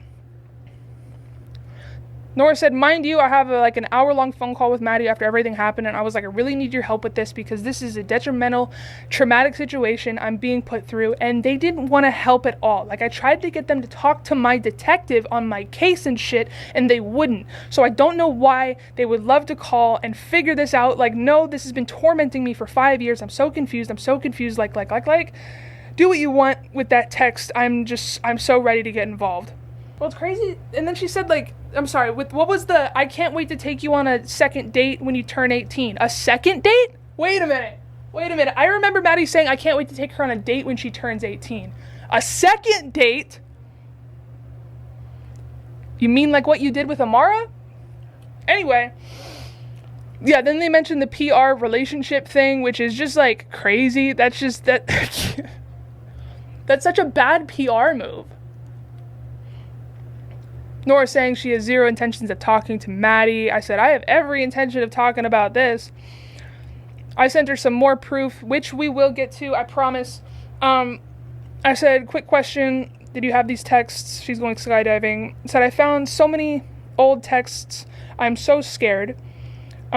Mind you, I was always drunk at their apartment, and then she sent me some of these old videos where she is drunk at the apartment, and Mattie claims that they... If all this is true, the story just shifts completely. It stops being about cheating and becomes about whether there was a pattern of inappropriate contact with minors. That is not something that is just a mere drama for the internet. This is very serious allegation. At the same time, these are allegations coming from Bella's videos and statements. There have not been any public court case or independent investigation confirming them. So the weight of the accusation depends on the evidence that Bella presents and whether it holds up under scrutiny. And let's talk about the Amara timeline, because the Amara timeline just sits right in the middle of this whole debate. Amara was born on February 20, 2005, and Mattie was born September 2nd, 2000. And the age gap is just about 4.5 years, and they publicly launched their relationship in April 2024, which Amara was, I think she was 19 and Mattie was 23. The tension lies in the earlier years. Bella clarified that Amara was 16 when she and Mattie first became acquainted. But in the earlier videos that Bella posted on TikTok, they said that Amara was 15, but Bella in the YouTube video corrected themselves and said that Amala, oh my god, I'm Nigerian, in case you don't know what Amala is a type of food, that Amara was 16. And Amara is also a Nigerian name, but anyway, story for another day. So according to Bella, there was no official romantic relationship at 16. The relationship, as presented publicly, began once Amara turned 18, and Bella said that them and Mattie met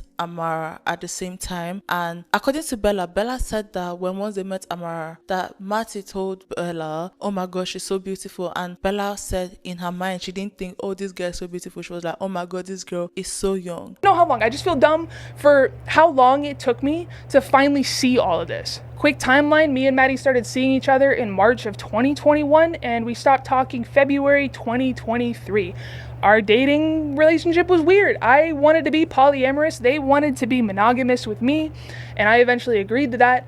But they cheated on me anyway, which is crazy. Another messy, okay? But I was an adult, right? I should have just stepped away. But my self-esteem was so bad, dude, that, like, I didn't, and that's just embarrassing. Now, okay, with Amara. Amara has said that she was 18. And you know what?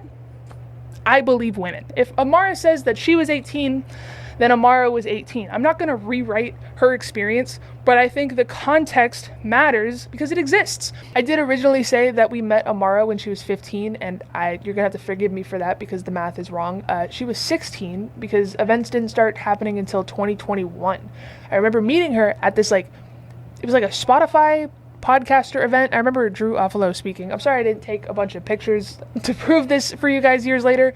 You just have to trust that I remember meeting her. I remember Mattie introducing me to her with her ex, JT, and in a way that's you're mutuals with this person, you're friends with this person. And we're walking away, we're like, oh my god, she's so pretty. And in my head, I'm like, she's so young. I remember them saying that Amara was really pretty, and my first thought was she's really young. And she has a boyfriend. My guess is Mattie did wait until this teenage girl turned 18 to start dating them.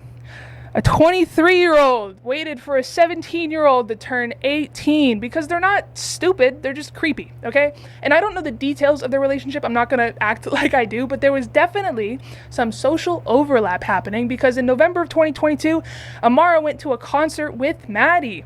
I'm sitting in my room right now editing this video, literally as I'm talking about stuff, going and finding the receipts because what else am I supposed to do? And I'm feeling so insane because the other day I find a video of them all at a concert. And now it's gone.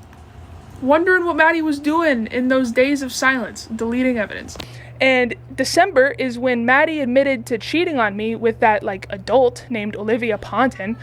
With that one, they blamed alcohol, they blamed depression, they blamed my parents' divorce, and they blamed the stress of meeting Joe Biden. I wish I was making that up. But again, I'm stupid and have a low self-esteem, so in January of 2023, me and Mattie are still hanging out. February is when we stopped talking, and we haven't spoken since. Same month that Amara turns 18. From where I stand, that timeline is just a little bit uncomfortable. That's all. But anyways, if that sequence is accurate, then the public relationship itself was illegal. But the question that I keep circling back to is, what was the nature of the connection before Amara turned 18? Because if Mattie at 20 formed and maintained a close relationship with a 16-year-old while still in a relationship with Bella, people are literally going to examine that dynamic closely. Was it casual online interaction between creators? Was it mentorship? Was it emotional intimacy? And honestly, the answer matters a lot, because if there was a romantic or sexual intent before Amara turned 18, that raises serious concerns. If there was ongoing communication that later turned romantic the moment she became legally an adult, some people will still see that as ethically questionable, even if it is technically legal. Others would argue that without proof of inappropriate behavior before adulthood, it is unfair to label it as grooming. But it's kind of grooming, you know? And this is why the timeline feels so charged, because the public launch at 19 is not the issue. The issue is whether the foundation of that relationship was laid when one person was still a mid-teen and the other was already an adult. If Bella's allegations about minors are accurate, then the Amara timeline becomes part of a broader pattern. If they are not, then it becomes a story about a legal age gap relationship that began once both parties were adults. Right now, this whole situation just sits in that tension because there have been serious claims, and these serious claims are being made and they have not been formally adjudicated, and until there is independent confirmation or contradiction, because Mattie said that they have lawyers and their lawyers are taking it to court, so the conversation just remains in the space between allegation and proof. Mattie uploaded a response. They uploaded a response on their TikTok, and in the clips that circulated, they denied the allegations directly. They said that they were not dating anyone while they were in a relationship with Bella. Their statement directly contradicted Bella's claim that there was cheating happening behind the scenes with Amara, and Mattie framed the accusations as false and defamatory. They did not go through each screenshot or timeline point by point. Instead, the approach was simple. They denied it, they rejected the whole story, and they also pushed back on the idea that anything inappropriate did happen. So I want to start this off by saying that I never wanted to give any attention to the blatant lies that are being told about me right now, but I really cannot stay quiet any longer about the serious accusations that are being made against me. Thank you so much to absolutely everybody who waited for my response before coming to any conclusions about these accusations. The only reason I did not speak out about this issue sooner is because Bella, only Jayus, is someone who in the past has physically showed up to the place that I live and has previously threatened my physical safety. So yes, in 2021, I was in a toxic relationship with somebody that I did not know how to communicate with. So while I was at an extremely low point in my life, in November of 2022, I kissed somebody else. But it was not the person from this screenshot, it was not Amara, and it was absolutely not anyone underage. I did eventually end up telling Bella what happened, when it happened, and who it was with. However, the lies that this person is currently spreading about me and my character are absolutely disgusting. They said that in this screenshot, I was 21 having a relationship with somebody who was 17. Me and the person in this screenshot have never had a physically intimate relationship before or after she turned 18. In fact, since nothing happened between us, I thought we were on good terms, considering she reached out to me in 2023 just to check in and see how I was doing. I have reached out to her to let her know that it did sting that she would instigate complete lies about me on the internet, but she never responded. Bella also claimed that in this screenshot, I was 21, providing alcohol to underage people. I was not 21 in this screenshot, I was 20. This is me at 20, this is me at 21. I also have no idea why Bella is lying that I met Amara when she was 15 years old.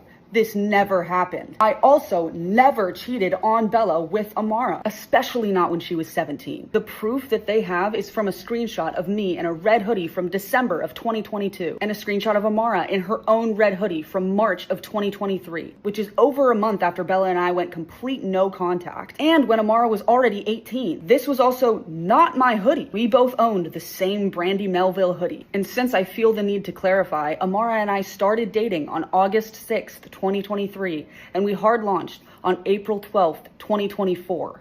Amara and I are also both very confused why people would try and tell us when we started dating. Now to address the text screenshots. In 2020, I would get on Zooms and FaceTime to play Among Us. I am well aware that Bella has screenshots of text conversations that I had with people in 2020 that I met through these Zooms. But I've never had an intimate conversation with anybody that I met on these calls, especially anyone underage. And I have proof that somebody who screen recorded a conversation we had in 2020 told Bella that we stopped talking once I found out how old they were. These lies are some of the most disgusting things you can say about someone. In my entire life, I have never been physically intimate or tried to be with absolutely anybody underage. The person trying to spread lies about me right now is not a trustworthy or credible person. This is somebody who has lied in the past and will continue to lie. And I know that from witnessing very personal experiences with them. To anyone who has been in a situation with an abusive ex-partner, you can understand how hard it is to speak up when you feel like your physical safety is in danger. I strongly urge anyone in a similar situation to reach out and get help. You are not alone. And I cannot express enough how grateful I am to the people who have stuck by me and stuck by my truth during this time. I also can't speak any further on this specific situation because my legal team has gotten involved.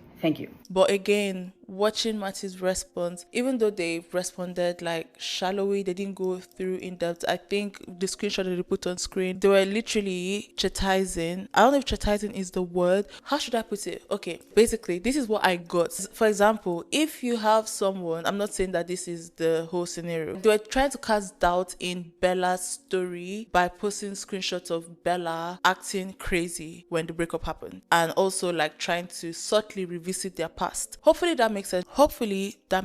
The only reason I did not speak out about this issue sooner is because Bella, only Jayus, is someone who in the past has physically showed up to the place that I live and has previously threatened. Because we dated for 2 years, you fucking weirdo. What are you talking about? Okay, so they post some texts that I sent them, let's see, in February. So this is the very end of our relationship. Again, February 2023, end of our relationship completely. You can see why. I am unhinged. I'm losing my goddamn mind. We are experiencing in this what is clinically called reactive abuse. And nothing I said in here was okay. Okay? Let's just get that off the table. But hey, at least the things that I were saying that wasn't okay was to another adult. Right? You have minor allegations, and the first thing we're going to talk about is me saying, Mattie, if you don't call me back, I'm going to show up. Which is something that we've done. If I didn't respond, you just showed up to my house. If you didn't respond, I just showed up to your house. So you're right, this was a very toxic relationship. What else? Answer the fucking phone, Mattie. The fact that you choose to be radio silent after everything I told you.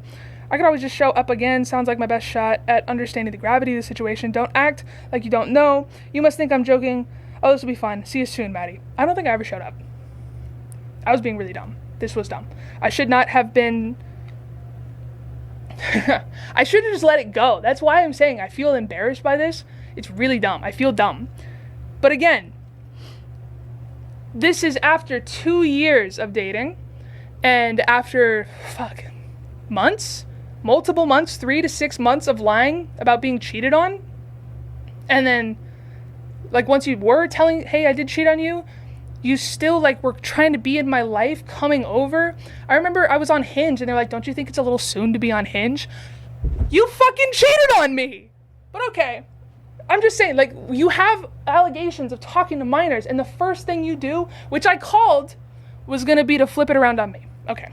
And my physical safety. So yes, in 2021, I was in a toxic... Let's see, how did I threaten your physical safety?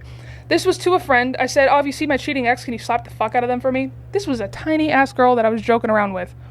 Clearly it wasn't funny, but okay. That's threatening physical safety. Said, Mattie, you better hope you never see my face again, because I swear you haven't seen crazy yet. You haven't. Go eat a dick and die. This is what people are saying, that I threatened their life. I threatened to kill them because I said go eat a dick and die. Come on, you guys. If you see me at Coachella, run, because we bought Coachella tickets. And then we weren't going together anymore. So if you see me there, you better run. Because I am coming up to you and we are having a fucking conversation. I said, we know it's what you're good at, because they were actively running. They were like, literally like, they came to my house. No, dude.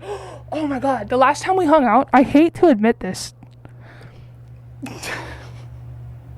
They literally like fucked me in my car and then like just dipped and we didn't speak again. And I was losing my mind. I was not in a good place mentally. I just lost the person that I had been with.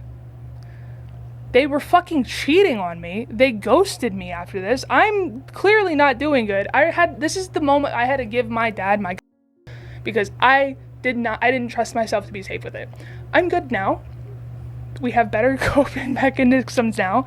It's crazy this is online. But anyways, there had already been talk back in 2023 that legal action was threatened during the initial breakup fallout. Hi guys, so a day ago, Only just commented on her YouTube channel and she said that Mattie has served her cease and desist. So I don't know. It's so obvious that Mattie is stressed, like we don't even know. Although the comments under that, like people that replied to Only just was like, cease and desist doesn't mean anything. So honestly, I don't know. I really don't know. This case is so crazy, and again, like, it's so obvious that Mattie is stressed. I'm so curious to know where this will all end, if that makes sense. Sorry, I'm using like my flash. It's because I cannot be asked to turn on my living room light, and it's 10 p.m. or 10:12 p.m. on Friday, and I'm hoping this video comes out tomorrow, and I'm hoping to sleep by 12 a.m. and that will be the earliest time I've slept this week. But let's see.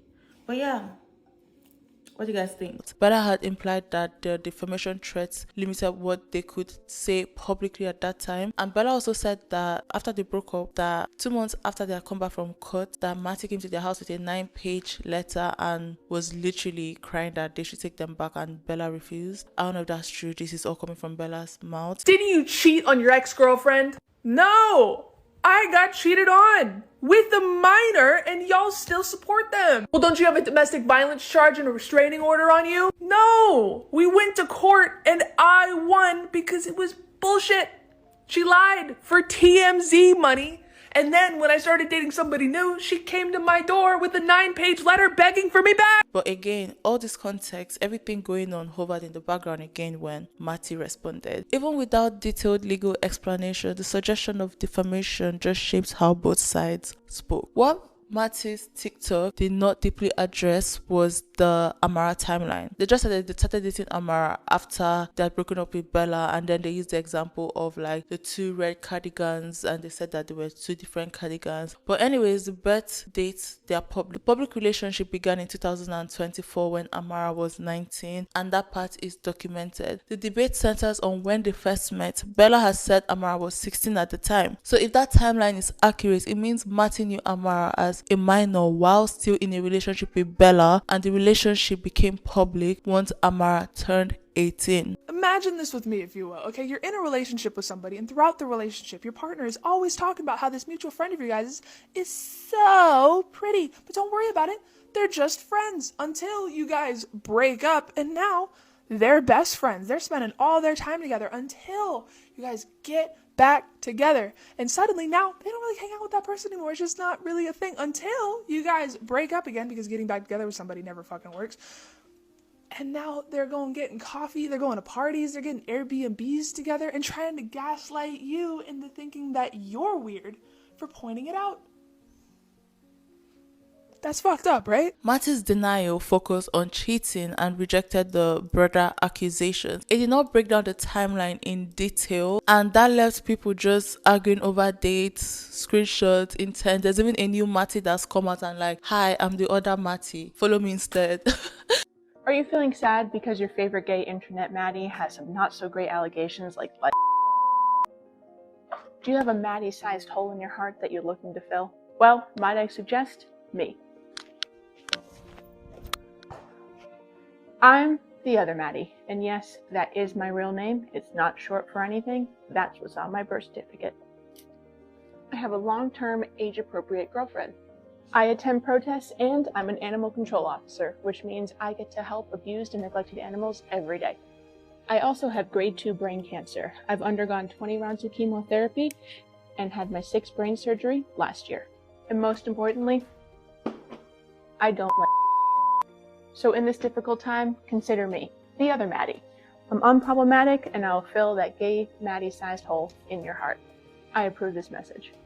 At this stage, there are two competing stories. Bella says there was deception, there was inappropriate contact, and there was this pattern that started years ago. Mattie says that the allegations are false, and the timeline with Amara remains the part that people continue to scrutinize, because even when something is technically legal, the context around when a connection began can still raise several questions. So now, that leads us to part 6, the paradox of Bella's credibility. Maybe the darkest part of this whole story is the irony. The person making the most serious claims about Mattie is also someone a lot of people stopped trusting a long time ago. Only Jayus damaged their own credibility over years. The plagiarism accusations, the fabricated, ready proved, the ghost-written apology, the failed promises to uplift black creators, the defensiveness, the ADHD explanations that many people felt crossed into excuse territory. It was not just one mistake, it was literally a pattern. And when it comes to patterns stick. So when Bella first said back in 2023 that the breakup involved cheating and that minors were part of the story, people did not rally around them. Many people brushed it off, some people even openly mocked it, and a lot of the reaction boiled down to, why would we believe you? That is the trap of losing credibility, even if you tell the truth later. People remember the lies first, but timelines do not care about popularity. Dates are dates, birth years are public, and posts have timestamps, screenshots they do circulate, and when you line up ages, relationship launches, and prior connections,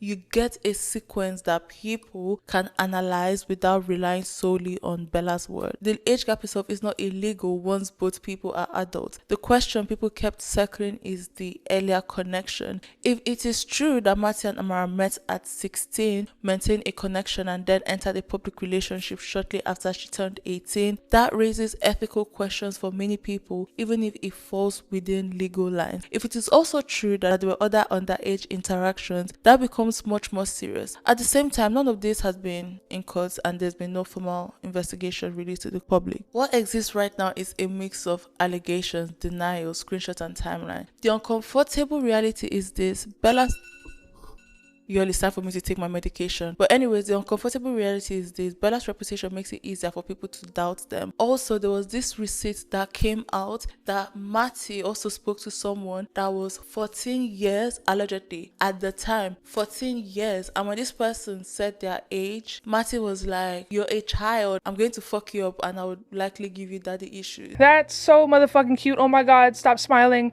I'm nice to you, but I'm not that nice to you. Stop blushing and get your head in the game, loser. Ayo, laugh my ass off. Your expressions are priceless. Get the fuck out. I'm so funny. You're hilarious. Tee-hee. Michael Jackson. Wait, dude, how old are you? This is the first green flag that we get from Mattie Westbrook so far. Yes. 18. Dude, are you not? No. 16? Y'all, this girl is almost 15. I don't know if you can do math, but that means 14 years old. Said, shut the fuck up. Haha, you're a child. You are a child. Oh my god, holy Christ, no way. Okay, I just turned my camera for dramatic effect. So they're texting while they're on this like group call right now. Said, I take 18 as a compliment. I look younger. How the fuck do you think 18? Like, where did you get that from? Said, well, you're in a Zoom call with the average age of probably 20. So I got it from that. Well, yeah, a child? I'm adopting you? Merry Christmas. Oh my god, thank you. Of course. Did you do your homework? Am I parenting right? Yes, but I don't know. I'm probably going to fuck you up. You're going to have daddy issues. Uh-oh. Damn, okay.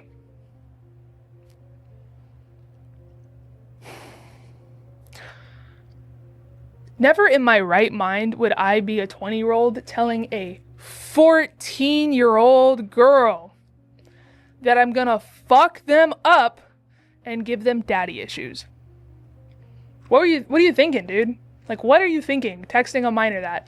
And you're like, oh, but like they acknowledge that they're a child and they're gonna be in a parental role now. What are you talking about? You might think, oh, they must have stopped shortly after that, right? Right? No. My mom is an 8th grade teacher. They still eat their boogers. Oh my God, no way. To be fair, I was in the 8th grade last year, so I can't say anything. But at least I'm not in middle school. Good, worst 3 years of my life. Yeah, middle school sucks ass. Why are you talking to a minor like this, dude? Don't worry, I'll come back from the store with milk. They're gonna attack you for simping now. Hey, at least not everyone, I'm not the youngest out of everyone. The youngest is like 13 in 8th fucking grade. Literal child, no wait. Oh my God.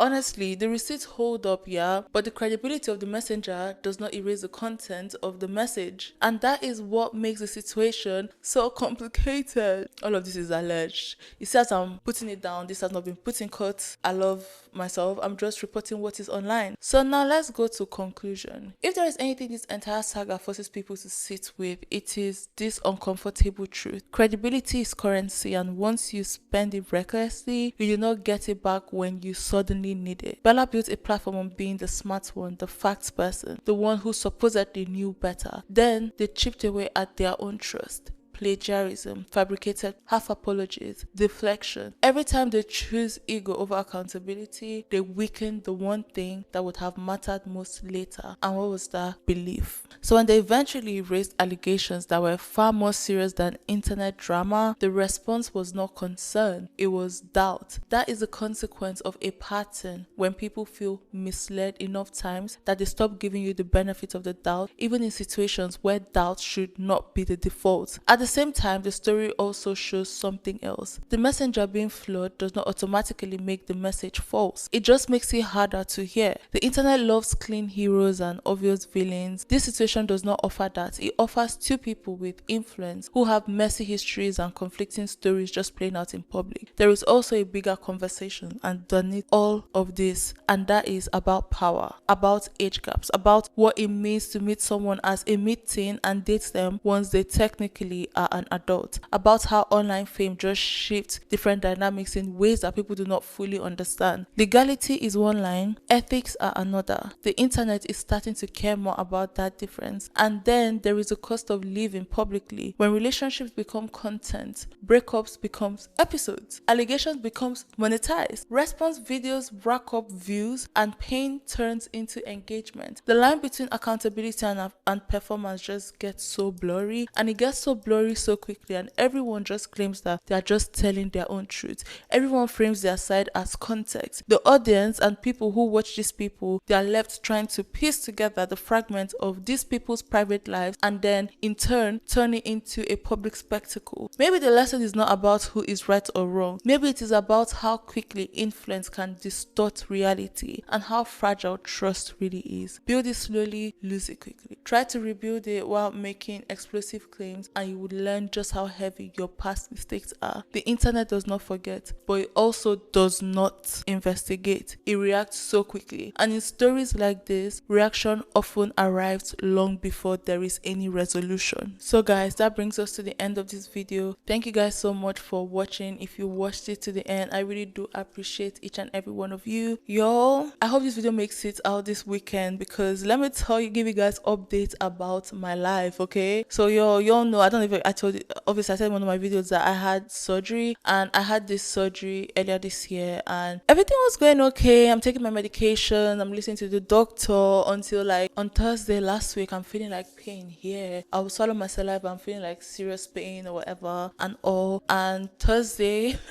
it started Thursday, but I thought okay, maybe like it's just me in my head. And Thursday my girlfriend came over to see me, and then Friday came over to see me. Saturday was Valentine's Day. I remember Valentine's Day when I was trying to wear my clothes, I was like, maybe I should go to A&E. A&E is like emergency department. And maybe I should go to A&E, and I was like, you know what, I'm not going to go to A&E because I have planned this Valentine's Day and I was so excited. Sunday it happened or whatever, and I was like, yeah, I cannot ignore this any longer. Monday morning I went to A&E. When I went to A&E, I told them, I was like, I just had surgery and my chest was like hurting, and it was mirroring like the same place in my back, if that makes sense. So I go, they take my blood, they do an ECG, and when they do the ECG, nobody's attending to me. I went there like around 7:30, and at 1 I'm still there, nobody has called me. And I go to the nurse, I'm like, I don't know what's going on, blah blah blah blah blah. And I go to another nurse, and he's like, a doctor's attached to your name. And he was so fucking rude. And again, I was working on a different case, which that was what I was meant to edit. That's what I was meant to edit. I didn't even think I was going to put out a video this week. I'm going to explain. So I'm still working on why the Republican women look like that. And I'm also working on Pearl Davis. So literally my week has been a lot. So that's what I was just working on and everything. So I'm like, I have things I need to do. I need to go home. I need to like research and do all of this. And then I go home, because I'm like, I've been there. When I went, we were only 10 people. When I left, we were like 50 people, and there were people on the line waiting to be checked in for A&E, if that makes sense. And I'm like, literally, I'm going because obviously my case is not serious. Yeah, my case is not serious. That's why they've not called me yet. Because if my case is serious, people should be rushing to put me inside. So I'm literally in my house, like on my laptop and everything. And then I get a call, a no caller ID, and I suspected it was from the hospital. And the doctor was like, where are you? I said, I'm home. He's like, why are you home? Come here now. Like, leave whatever you're doing and come here now. How soon can you make it? I was like, I'm making 10 minutes. He was like, come here now. So he told me how to go and everything. So I went, I used the, what do you call it? I used my lip gloss drips. So basically, I went to the hospital, and when I went, I called the doctor, and I went to see the doctor, and the doctor was like, we need to put a pink cannula in your hand because you need to go into a CT scan. We need to put a contrast because we need to see what's inside your body, because I suspect that you have a blood clot on your lungs.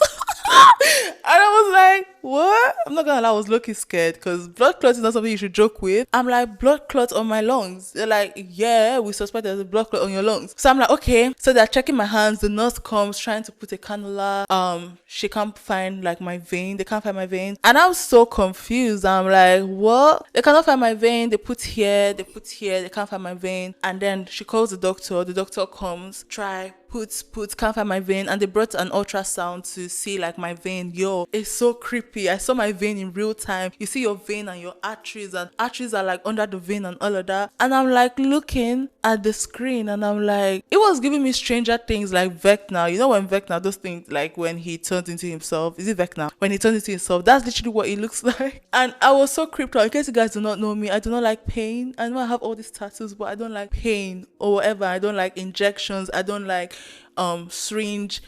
During my surgery, I got like, they're always finding trouble finding my vein, and I got stabbed like over 20 times in the hospital because we were trying to find my vein. So it was like PTSD. It was literally like PTSD. But anyways, I put my hand, they now find in this my left hand, and then they were like, okay, we'll put the cannula. So I go with the doctor to the CT scan. They ask for my name, everything, my address and whatever, just to confirm that I'm the person. And then I go into the CT scan. This is my first time inside of that thing.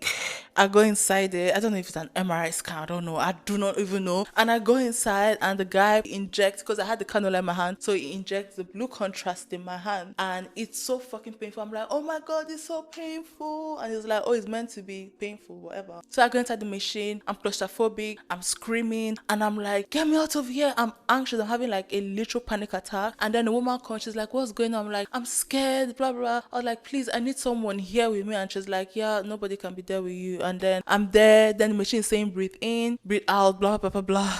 And then they told me to keep my hand like this. I keep my hand like this, and I feel my hand like thump, like dum dum dum dum dum. The pain is so much, and I'm screaming, my hand hurts, my hand hurts. I'm sure they're tired of me. They're obviously tired of me. I'm like, my hand hurts so much. And I'm crying, and then they come out and they see my hand. They were like, oh my god, the cannula broke inside your hand and my vein popped, and my hand is bulging like this, like big, and my hand is so big, and I'm literally crying. So they do whatever, and thankfully they were able to like remove the cannula from my hand, and everything. It still hurts. Oh my god, this was the day before yesterday.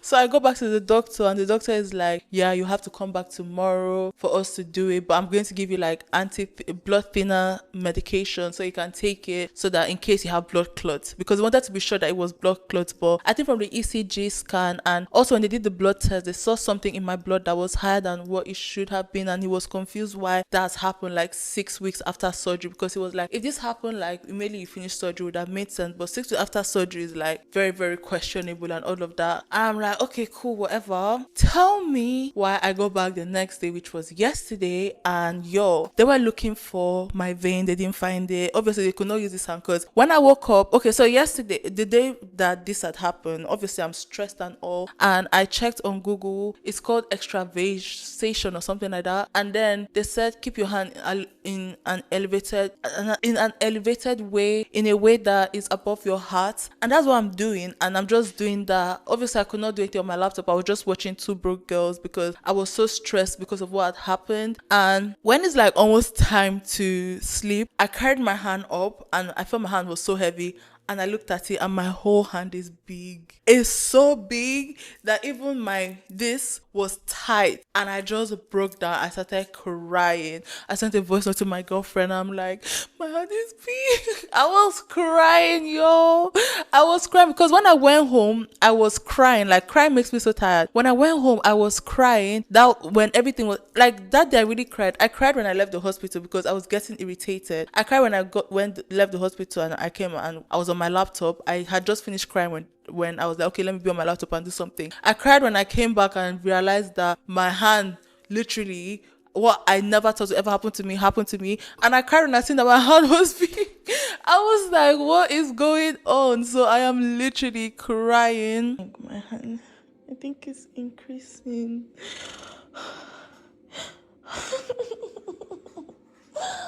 What the fuck?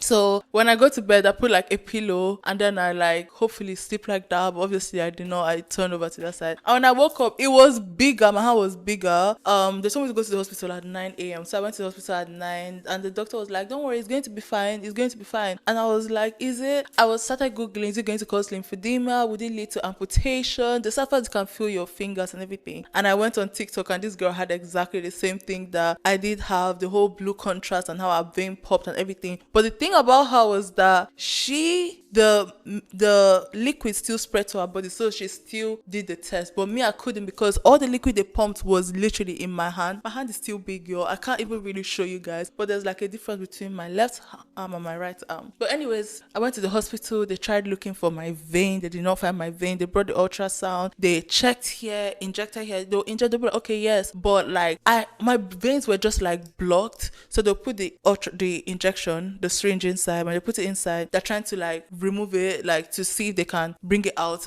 This other hand, they tried to put it inside and they tried to flush it with water and it refused to flush. So again, I have like a very big hand, and then because they refused to flush, it refused to like flush. I could see where the other water was stuck. I don't know if that was it or whether that was my head. And my hand was now like bigger. Yo, I was crying. So I had to wait for like 2 more hours. So during those 2 more hours, that's when I started in the whospital. I started like, went with my laptop. So I just started like writing this case, just started writing and also like watching like lots of TikTok and just formulating my notes and everything. And then the doctor was like, okay, come now, it's time. Because that was like around 10. So like around 12:25, the doctor was like, yeah, come, let's try your vein again.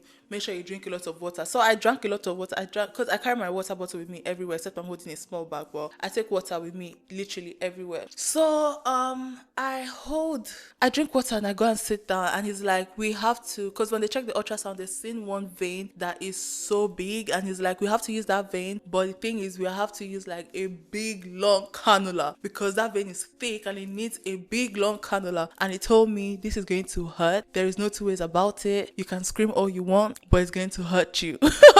And I was like, oh. And he was like, yeah. I was like, you shouldn't have told me that. He was like, I believe in transparency. This is for your health. You're young. Do you want to die? I said no. He said, then you have to keep your hand as straight as possible. I was like, okay, keep checking. So he was checking. He was like, oh, I think I can see a small vein. Let's try, because that's when I knew the different types of color of cannula meant different things, like blue cannula, pink cannula, and green cannula. Green cannula is the biggest one. Blue cannula is the smallest, and pink is like the medium. So he showed me the difference in size from the pink and the green, and oh my god, I could swear it was like a whole 1.5 inch, except I'm exaggerating. But anyways, I keep my hand and he sees one. We're like, okay, let's try the small cannula for this. He tries it, he tries to bring out blood, and he was like, yeah, this is a dead end. He put the ultrasound and he's like, yeah, see, it's meant to show black, but it shows that it's been blocked because they've been trying to poke everything. He tries here, it did not work. He tries his hand. Yo, I'll do my nails soon. I'm waiting for my nail bed to heal.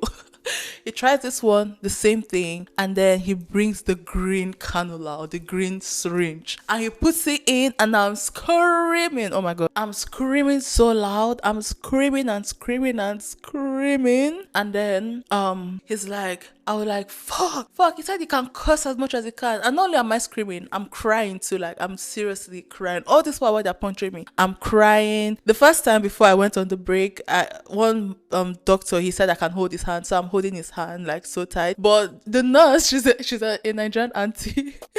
When she said I can hold her hand, when I held her hand, she started screaming. She was like, let me hold your hand instead, because it was so painful, yo. It was so painful. So he puts the green, and then he's using the ultrasound to like look at my vein, and my vein was like moving. So he was literally using the needle.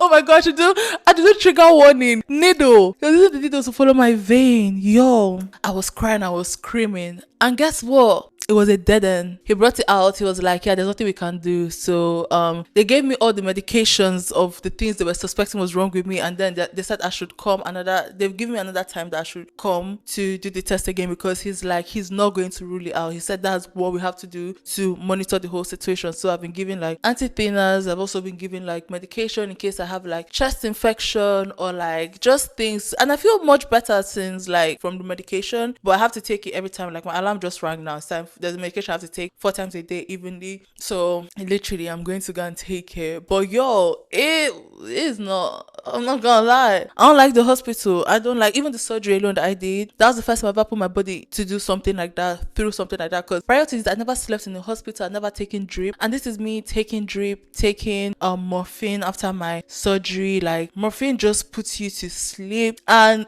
yo, like this year is just February and I've been stabbed like over like 50 times, and I'm not even exaggerating. But I'm so grateful to be alive. And yeah, I just wanted to give you guys that update on my life. Like this part of my hand is like big. I don't know if I should show you guys, but it's reducing compared to yesterday. I can see it's like really reducing. Maybe I'll put a video if I want to. If I don't put it, that's because I later changed my mind. But yeah, but thank you guys so much. I really do appreciate each and every one of you. Okay, kindly like, hopefully I've earned your subscription. Kindly like, share, subscribe if you care, if you love me, because Kiki, do you love me? Are you having okay, thank you guys so much for your constant love and your constant support. And I told you guys in my last video that I will keep saying this until I take this hair out. I made my hair myself. It took me 3 days anyways, but thank you guys so much. I really do appreciate you for stopping by and watching this video. Until next time, bye bye.